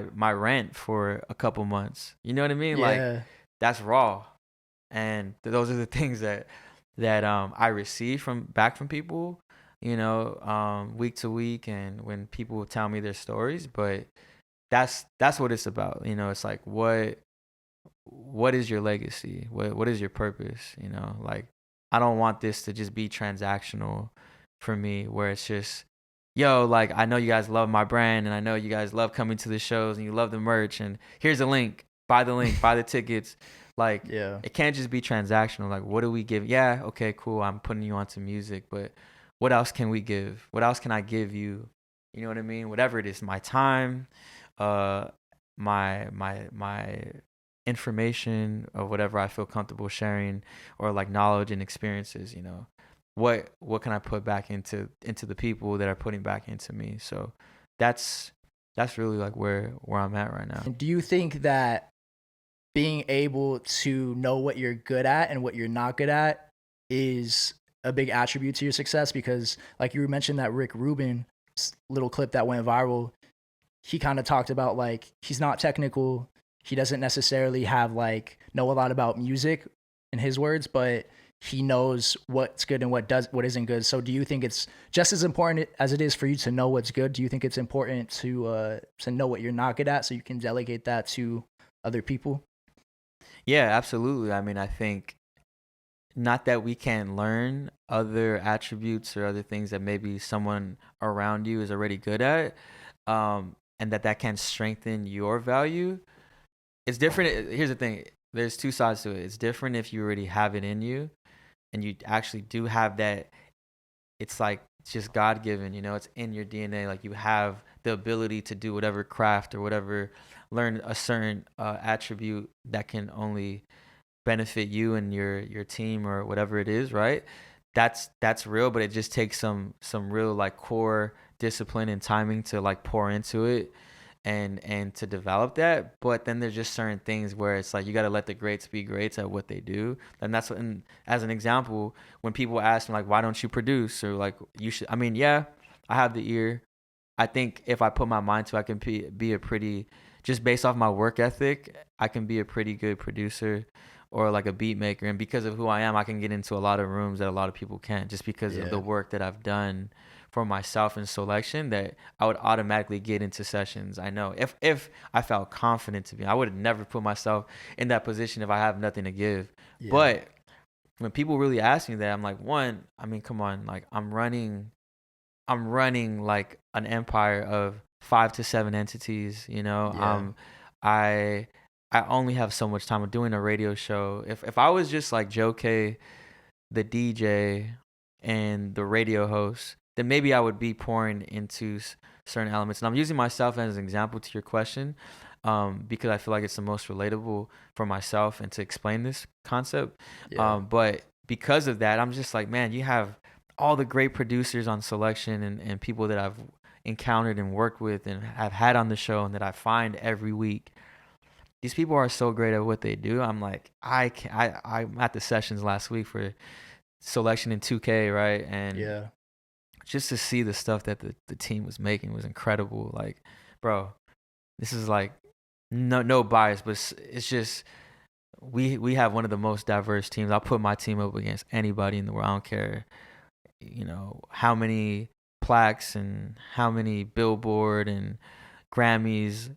Don't get me wrong, that's not to take away from those people, but that doesn't always, the accolades don't always reflect true skill set and talent. And so all I'm saying is I really believe in my team of artists and producers, and I put my money on them, and to see how they move, I'm just like, how can I even, it'd be disrespect for me to even start making music. Like, you know what I mean? Like, they're just so good at what they do. I'm like, let me just let them be great. Let me focus on what I do. So to point right back to the core subject matter is, like when you learn how to delegate to people around you that are just amazing at what they do and have the time and energy, that are already in that space or have the ability to like evolve in that field, instead of you having to do everything and you know, have too many glasses half full and nothing's finished, then you end up getting nothing done, and then you overwhelm yourself and all those things, right? So it's about delegating. It took me a long time to learn how to delegate, and to be okay with it. I don't need to be in every room. I don't need to be on every meeting. I don't need to be on every email. You know what I mean? I don't have to be in every session. Like, that's why I have a team for. It allows me to be great. And as I've gotten busier, as I've gotten older, I've gotten busier and busier. This is the busiest I've ever been. And I say that every year. But in order for me to deliver at a high level, I need to be able to have a team. You know what I mean? I don't care how self-sufficient you are, X, Y, and Z. If you really want to take it to another level, when you start building a real team around you is when you start to see the key differences. Because how long can you really keep going by yourself, doing everything your whole life, or like even for a couple years? You might be able to do it for year 1, year 2, because you have no choice. But as you start growing, you're gonna get burned out. How are you gonna be year 5, year 10, year 15, year 30? You know, so that's when it starts to really do numbers on the mind, and you say, "Fuck this shit, I'm done."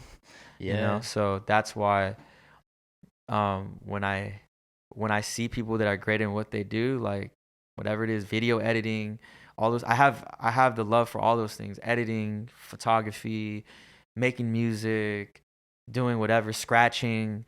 Like, let me just let the greats do what they do and let me be great at what I do. That's the moral of the story. I think that's a huge key, and I can relate to that personally as I'm trying to think about growing my team and whatnot. You know, I think that you kind of alluded to this earlier. You only have so much time in the day to take care of the things that you want to take care of. So I think that's definitely a big aspect to it. We talked about this earlier. What is next for you? You talked about wanting to, see what's next after music and what you can get into. So can you talk a little bit more about what you're thinking of in regards to that? Yeah, within Soulection, I just want to keep growing the team. I mean, this is the biggest team we've ever had in our 12 years, and I'm very proud of the team and everybody in it. I'm getting inspired by everybody. Whatever people can give, whatever little or a lot that they give, it's about being impactful and to be able to have like a team of employees and people, not just employees, but these are my friends. These are people that I truly care about outside of work. You know what I mean? When we step outside of the office or these shows, it's like I have a personal relationship with these people. And so I just want to keep building the team to like just, we have all the artists and producers and DJs, the greats, right? But yeah, just keep evolving the team, because with more team behind the scenes that are able to really do real work, it's only going to make, Soulection level up. I can't do it all by myself, especially as I'm tapping into so many other things. It's important to like just keep investing back into I instead of me even paying myself out from a lot of the entities, like I could pay myself out from Soulection this, Soulection that, but I don't. Yeah. Because I use that money that we make, the profits, I leave it in there and I leave it that's how I could afford to pay someone their salary or pay somebody or put into a future studio, right? But if I'm paying myself out, net profit percentage every month, then I'm doing well and I'm on top of the hill. But then what about everybody else? Yeah. You know what I'm saying? So it's really just about, I'm self-sufficient. Everything I've earned is from my touring, my merch, my radio show. It's from the Joe K. It's from the Joe K Okay. business. Yeah, Soulection Radio is Soulection Radio, but that's all me. And I don't touch the businesses because we're still a startup. You know what I'm saying? Like, that's crazy to think about. 12 years in, I remember, shout out Dave Free and TDE. Like at the time, I know PG Lang, but at the time I saw this article where he spoke about, it really took 8 to 10 years. Like it was really year 10 between Kendrick and Schoolboy and everybody else. Like that's when they started to really see like a real level of like success, or they started to figure it out. But it took 8 to 10 years, and I relate to that because it's taken same thing 8 to 10 years for me to figure it out. So the first years were just practice and us just finding our way and our rhythm, not really knowing what we're doing. Like I told you, I didn't really have. How could someone really tell me and show me the ropes into something they've never even been through? Yeah. They might have been through on an industry level, but we're talking about indie. We're talking about underground.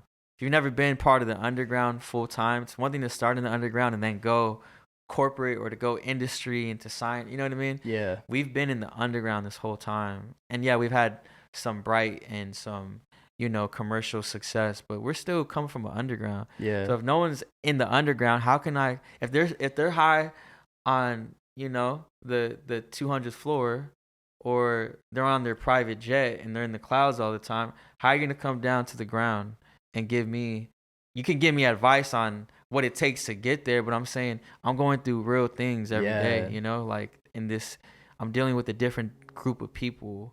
They're very delicate and very artist first. It ain't about how can I make the most money off this artist no matter what the trajectory is. How can I exploit this artist?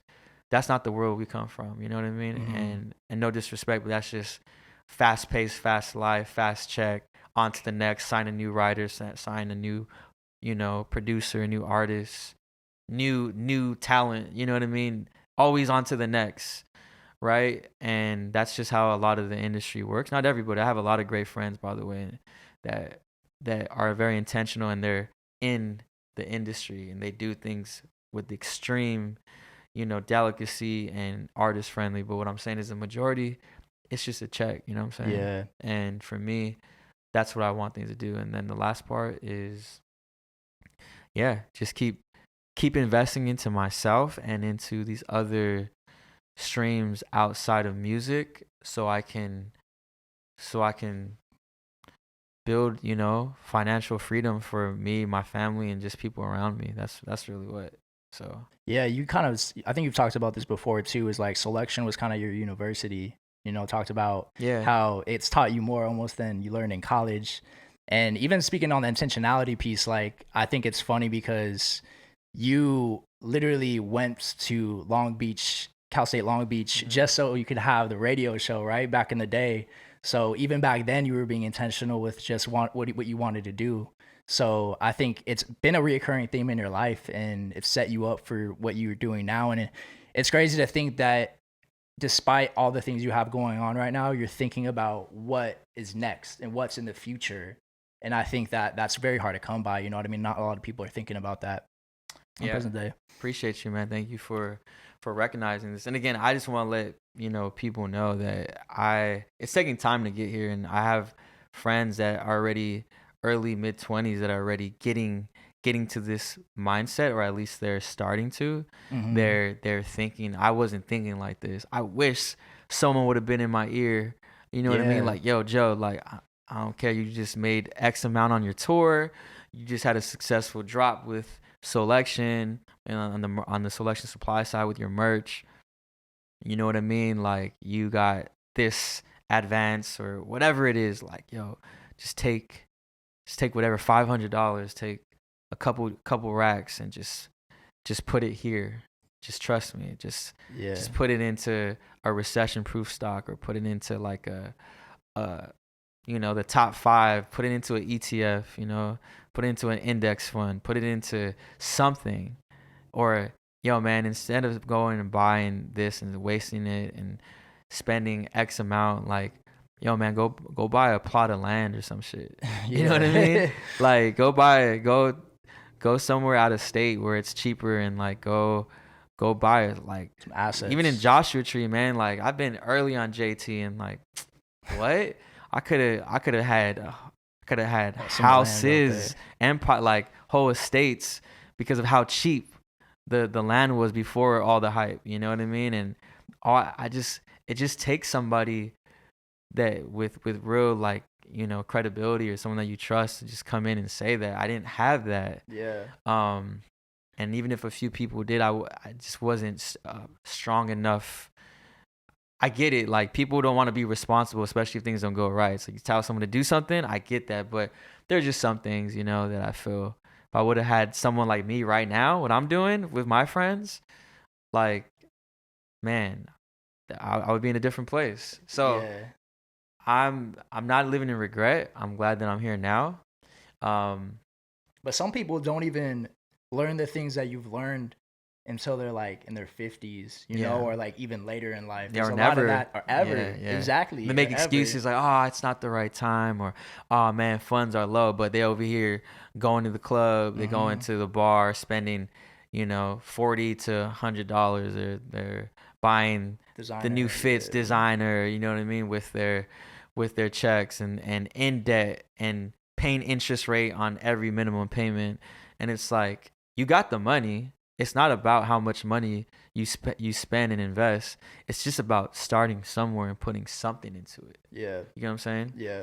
And so that's really where what people need to hear, man, because people always make excuses. That need to be had. Yeah, we make excuses because we don't understand it. We make excuses for anything we don't understand, or that we struggle to wrap our heads around. But once you understand it, it's not hard, and it's no one's job. Shout out to the master investor, Ian. Like, it's no one's job to make us rich. You know what I'm saying? Yeah. It's your job. That's true. It's no one's job to build that freedom. You know what I mean? If you're not happy with where you're at, then do something about it. Stop making excuses, because we scroll our timelines. Everyone check their screen time. How much you've been scrolling on your favorite platforms, and what did you actually learn from it? Yeah. And what'd you gain today? What'd you gain this week from it? You might have seen a few things that inspired you, but how much of it was just excess trash? Can you even tell me what you looked at last week? Can you tell me what you liked? Can you tell me what you bookmarked? You know what I'm saying? And what kind of group chats do you have with your people? Are you having gossip? Are you a local shade room? You know what I'm saying? Yeah, that's a good point. You having group chats talking about Michael B. Jordan and Lori Harvey and whoever else. You know what I'm saying? You're talking about a whole lot of nothing. That has nothing to do with you. Nothing. You know what I Yeah. mean? And so that's really where I'm at right now. I It's love where just- this conversation's headed, man, Yeah. because I think that a lot of this needs to be spoken on. You know what I mean? And there's a reason why a lot of this isn't taught, because they don't want everybody to be able to attain this type of wealth Right. and success for themselves. So Yeah. that goes back to the point. It's really on you to seek it out, because, like you said, nobody's gonna hand it to you on a silver platter. Yeah, it's designed to be complicated and feel confusing to turn people away. Yeah. And that's why the rich and the ones that do understand it, you know, make a fortune off of it, because they understand it and they don't get strayed away by the noise or the miseducation. 100%. So that's what it's really about, man. All you can do is invest into yourself with learning, reading, listening to podcasts. And this is a time, this right now is the best time in our lifetime right now. It's a very special time. No matter what you're going through, this is the best time to like learn. So it's like like if there's someone that that inspires you and they have like some sort of like ebook or Discord or program, something. Discord or program where they're like giving the gems for couple $100, some are 1,000. I mean, we're spending that on university, right? Yeah. Spending our whole life away to learn what, you know what I'm saying? Yeah. Like unless you're in nursing, or you know, you're in law, or you know, a scientist or engineer. There are certain, you know, in healthcare, there are certain, you know, jobs that I feel like it's inevitable. You need to go through the school system. But for everybody else, where you at now? Like, I can speak for myself. Like, I went to it. I learned the most on my own through Soulection and through what I built. Yeah. Like, not what I learned in. I can't even remember. Tell me that textbook and the concept that the lecturer taught us. Are you still using that now? Maybe a fraction of it. You know what I mean? All that mathematical formula. Everyone's still using what are we using Calculator. we're using our calculator on our phone. Yeah. On the iPhone. You know what I'm saying? We're using a basic math. So it's like we gotta really like choose what we wanna study in real life, not in school. You know what I mean? And so that's just part of the system, just to put us in debt. You know what I mean? And make it even harder for you. How many of us went to school just to not even get hired in what we majored in? Yeah. Let's talk about that. Yeah. And then you're in debt for how long?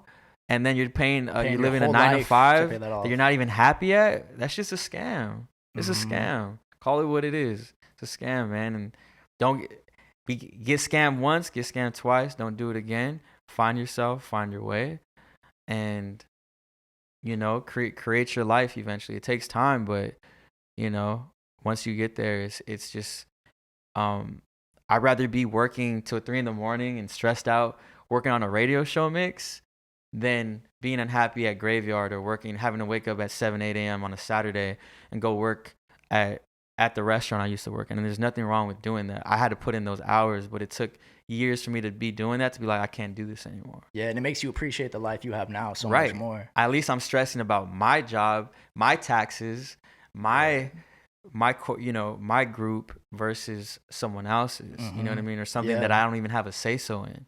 So, you know, those are all things that are super important, man. 100%. Yeah. What do you think is so important about Joshua Tree for you? What makes that place so special for Joe K? Oh man, Joshua Tree, man. Well, first of all, you know, in the high desert, there's regions because Joshua Tree is huge. It's a huge desert, you know, territory. But around there, you know, you go into desert hot springs, DHS is what we call it. There's a vortex. I mean, there's literal, you know, there's hot springs in those areas, and you know, hot springs, a vortex. It's just a certain frequency and energy. I can't explain it, but when you're there, I just feel I love the isolation. I love that it's only 2 hours away from LA, which is hectic, and you know, the traffic, and we all complain about all the things that we complain about, right? And I'm from LA. I'm not a transplant. I'm born and raised, right, from LA County, from the 626, you know, South El Monte, Hacienda Heights, Whittier, 562, Montebello, 323, you know, grew up in Pasadena, grew up in OC. Like, I've been around, you know, and so I love that it's hour and a half to 2+ hours. You're in the desert, and they have the finest Airbnbs out there, the amazing cribs, and everyone that's built out there. super smart, extremely competitive right now in the market, but it's just an energy there. And that's all I can say. And that's why when I do the radio shows there and I've done sets, or even early on when I wasn't recording sets there, I would just come back home and then record. But I would come back with just so much energy. All you need is 2 days minimum. I would recommend going. I mean, even a day. I've gone there for like a day reset, and it does numbers on me. But like, you go like 2 full nights. Like you stay out there 2 full days. You know what I mean? Like it'll change your life. Like I mean, it changed me. Place to disconnect, and obviously, I mean, they're definitely opening a lot more things and for social, and like cool restaurants and boutiques, and there's enough things to do out there now.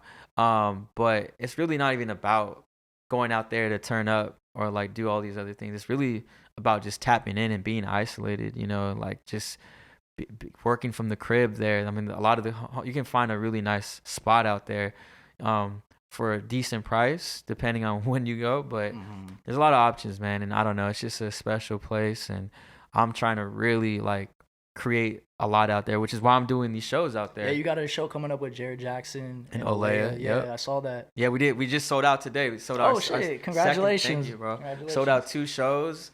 I mean, bro, to sell out 800 tickets total in the desert. And you know everybody's not everybody, but 95% of people aren't from there. A lot of people, I have people, there's someone flying in from Bali. There's people flying in from different places. Bali. People are flying in for this, and I love that, man. I love introducing people to new territories, new place, and it's a brand new venue. But bigger than that, I'm not even here to promote that. I just think it's fire that we can bring 800 people to a remote location. I need that Airbnb or Verbo plug, because the amount of the amount of short-term rentals that are getting booked because of what we're doing, what I'm bringing to them. I mean, come on, man. We're at least 200-300 houses are getting booked up. I'm bringing business to the city. Like that's why they joke and call me the mayor, because like Joshua Tree. Yeah, because I'm bringing business there, man. Like what? You really are, yeah. Like I'm not, and of course anyone that goes there and does whatever there, but Joshua Tree is like a very hard ticket, you know, isolated area. You have to go there with intention. Not anyone could just sell those tickets, because like you have to, you know, you got to have a demand. And I've been branding myself there for so long, genuinely, like on my own time. And I've been at it for 4 or 5 years there. And I feel this is a testament to the work that I've done. And I've made it feel like, damn, I need to go check this out, because Joe's always there. What is going on there, right? Yeah. And when people get there, I mean, I'm sure there's some people that be like, that's it, that's cool. But when you have an experience with me, or you stay in a crib that I stay in, or you have the music playing that I play, let's see how your thought process is. You know what I mean? Yeah. Like that's the whole point, to hear Soulection music in the desert. Your soundtrack to Joshua Tree, literally, yes, right? Exactly. That's why I always joke and say, I'm like, you know, Krungbin and, you know, certain, like Krungbin sounds perfect in Joshua Tree. So everyone loves Krungbin, right? Yeah. Well, you put a lot of people on Krungbin. Yeah, I know. Man. And if you can think about a soundtrack that where they would fit where they would fit perfectly, it would be in Joshua Tree. That's very true. Yeah. And I love that live stream that you guys did with or not live stream, just the live versions of Yusef Days and company. Yeah. That was crazy fire. And that was perfect. That just hit 1 million on YouTube too. And like, to think how we put that together, man, it was so stressful putting that whole thing together, but it was so worth it. And it was a beautiful moment. And I love Yusef, man, and that whole team. His whole crew, they're just great people, man. And so that's what it's about. That was their first time there, and even though they didn't spend a lot of time out there because they had to get on the road again, it was still dope to even introduce them, and then for the rest of the world to feel that energy. You know what I mean? And that's what I'm talking about, man. They turn that in from an idea, and Yusef seeing me go there, to him going there and doing what he does, and now millions of people across the world are now like, oh, Yusef and Joshua Tree, and it's on streaming. It's not just on YouTube, but people can listen to audio, and there's a vinyl for it. I mean, come on, we made it into a physical piece. Like, what more can you ask for, man? Like, it's crazy. Now we're impacting millions of people 100% without them even realizing. So, yeah, I need my. I'm gonna give you your flowers, bro. Yeah, I think stuff like that is like what people love to see and need more of, you know? And I think that video already has over 1 million views on That's it, what I'm bro. saying, Like yeah. people have an appetite for that. I remember, like, for example, me and my roommate who's here, like, we throw on stuff like that and we just kick it in the crib and like vibe out to things like that. And shout out to you and Soulection for being so tapped in and creating your own versions of these things independently too. You know what I mean? Like Right. that's a whole nother aspect to it as well. One of the things I love about what's going on right now with you though is like the sound that you and Jared Jackson are pushing right now with the deep house and like the UGK and the shows that you're bringing along with that. So you can talk a little bit more about like about that and the experience that comes along with it as well. Yeah, Untitled was just, me and Jared just really, really just connecting. I mean, he lives close to me, so Jared's a very particular man and very, private and just such a master teacher. He's a teacher and he's actually teaches middle school students. Oh yeah, he's actually he's actually a teacher of like 17, 18 years, and I started cycling a couple years ago, and he's like avid. He took a long break, but he's been cycling all his life. But he started cycling again, so we'd be on the bike like working out and just having some real conversations. I'm like, man, you're too talented, bro. You need to get back into doing these shows. Like people need to see you. So he's like, very intentional with what he plays. Only house music. That's all he wants to do. He could do open format, but he only wants to play what he loves, which is that sound. And I love that music too. However, I play everything. And we just started this concept, which was supposed to just be a one-off and just see where it went, which is called Untitled. And it's called Untitled just strictly because, well, one, we couldn't really come up with the right name, but it also represented of you can't really title. We're bringing so many dance variables together, but like tasteful dance music, like the true house music, different, all Chicago house, deep Detroit house, UKG and so forth, and so many different. Then I added the piano flavor to it because it's a slow down deep house music. Putting that into it, bringing the kuduro from Portugal and Lisbon and from Brazil, and just bringing these different. And then we recently introduced like some jungle, like two-step kind of vibes. So it's not just pure. People kind of get bored sometimes unless you're a true house head.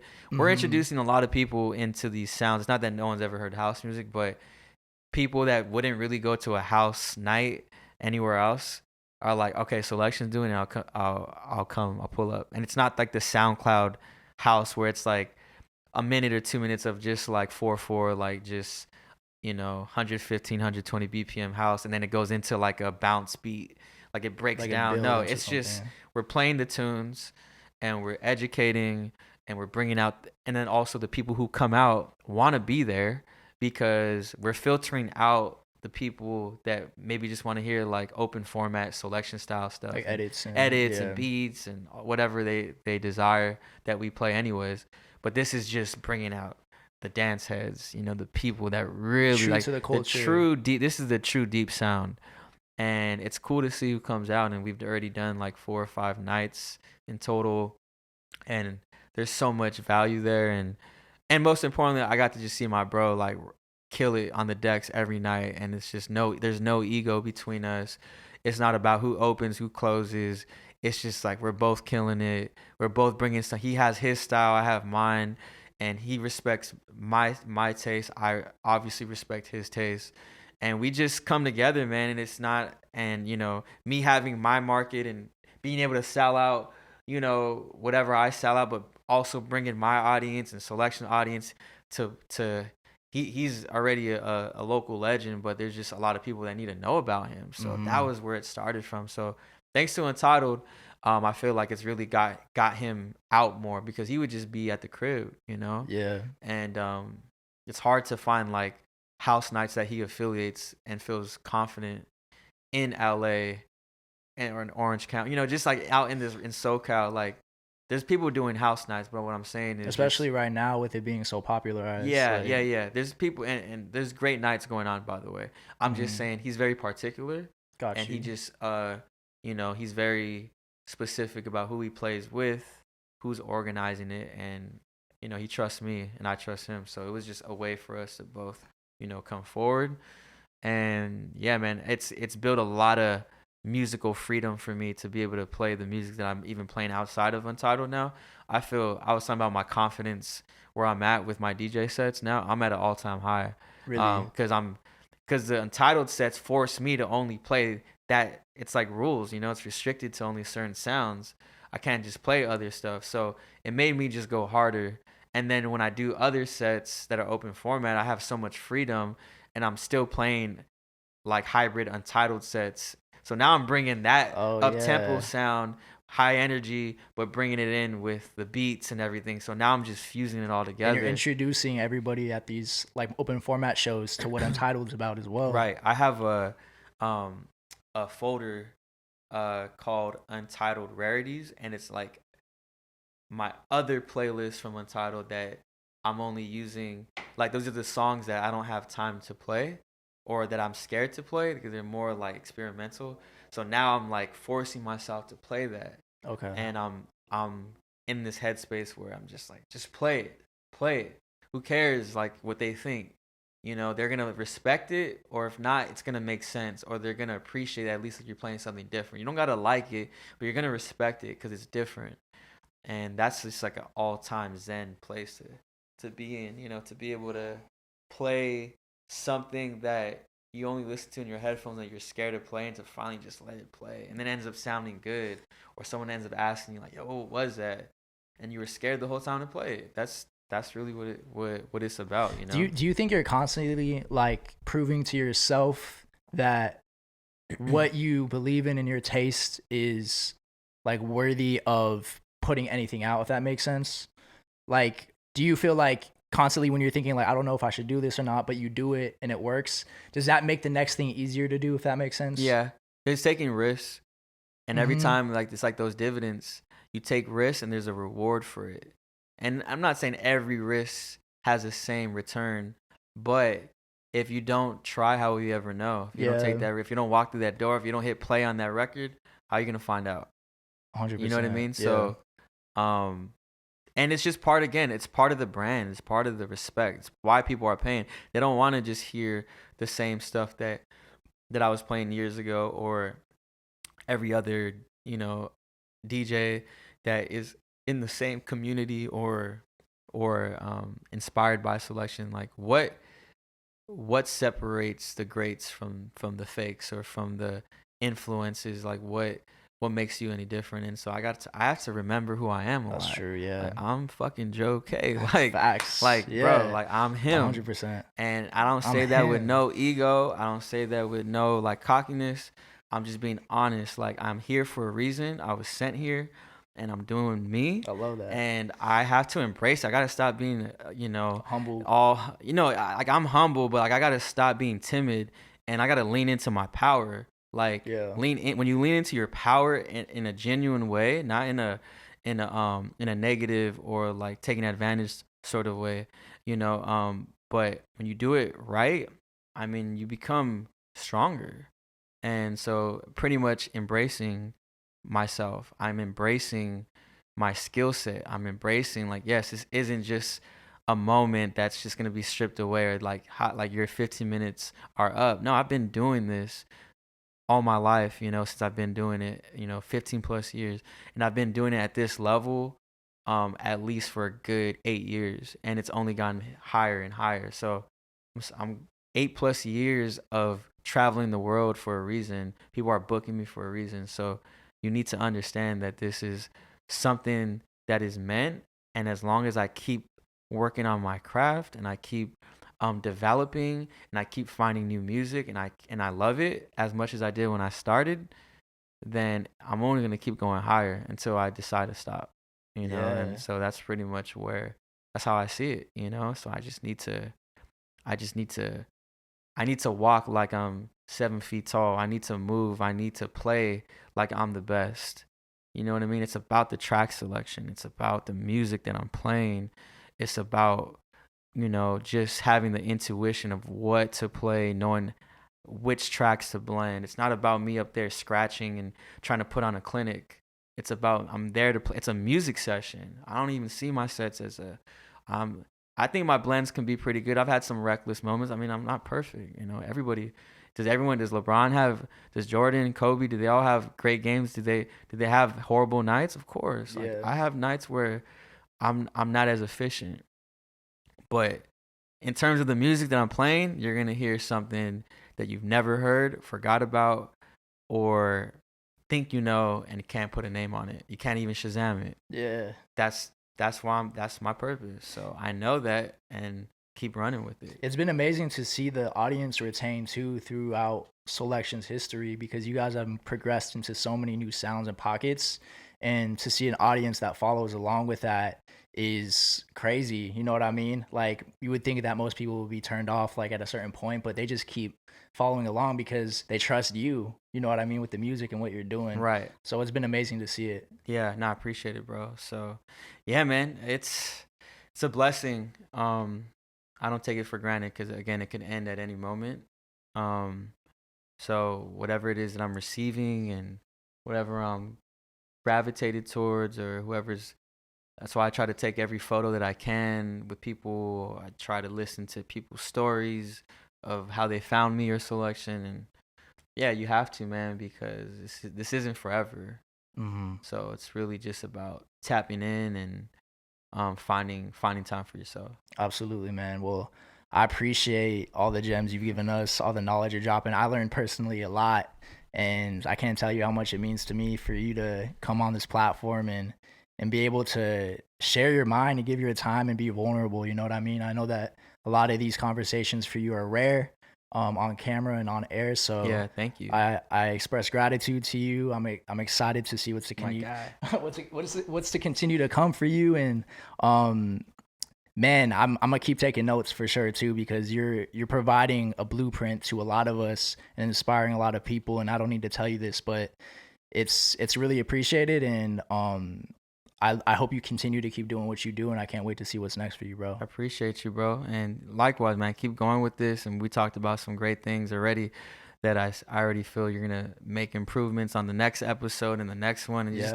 the whole point is just getting better. Like, you want people to look at Creative Ambiance and to look at what you do, and to look from the very first episode to look at to the latest one, be like, damn, like there's been so much growth. And I see him, I see Levi trying to, he's just getting better. His interviews are, his word choices is everything is just becoming more impactful. The quality looks good. The marketing, people will notice it as long as you're consistent, and so imagine how many episodes have you done? This is number 79. Damn, number 79 already. I didn't even know you had that many. See, so like, imagine when you get to 100 or like 200. You in the 500s, bro. Hey, man. I'm trying to be there one day. I know, man. There. I will be there. You one will day. be there. I will it's be just there. time. Let me change how you I just talk, started doing this not long ago, and you do it even more frequent than I do sometimes. Like episodes. So if you wanted to, you can pump out multiple episodes a week if you wanted to. But the point is that,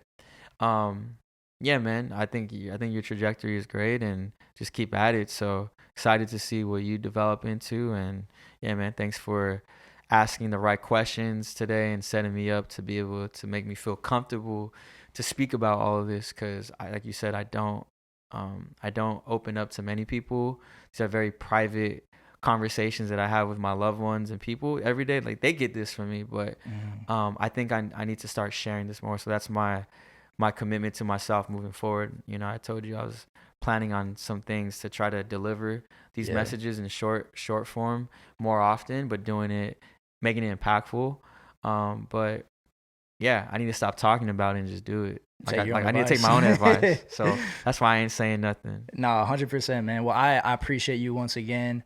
There's a lot of things that you said that are going to apply to me. And again, I'm going to take them to heart and put them into action myself. So any last words from you before we hop off here?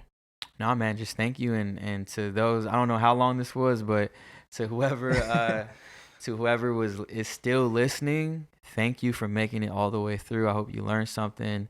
I hope your mind and your spirit are well. And yeah, man, just take it one day at a time. Everything always gets better. I don't care what you're going through. And yeah, I'm here. I have a lot to give, and so do you. And so just find your way, find your path. Don't let family, don't let friends. Don't let nobody get in the way of the vision. Even if you're the only one who believes in it. If you believe in it that much, then that's all that matters. Because guess what? When it's all said and done, ain't nobody traveling with you when the lights turn off. You know what I'm saying? When our time is done here on this earth. So remember that you came in here dolo, you're gonna leave solo, and with that said, keep it moving. Like, just do it for you first and foremost, and the rest will follow. You know what I mean? So, well said, bro. Straight from the top. All right, well, we're gonna end on that, bro. I appreciate the wise words from Ambiance. This is Joe K and Levi checking out. We'll see you next time. Yes, sir. Peace.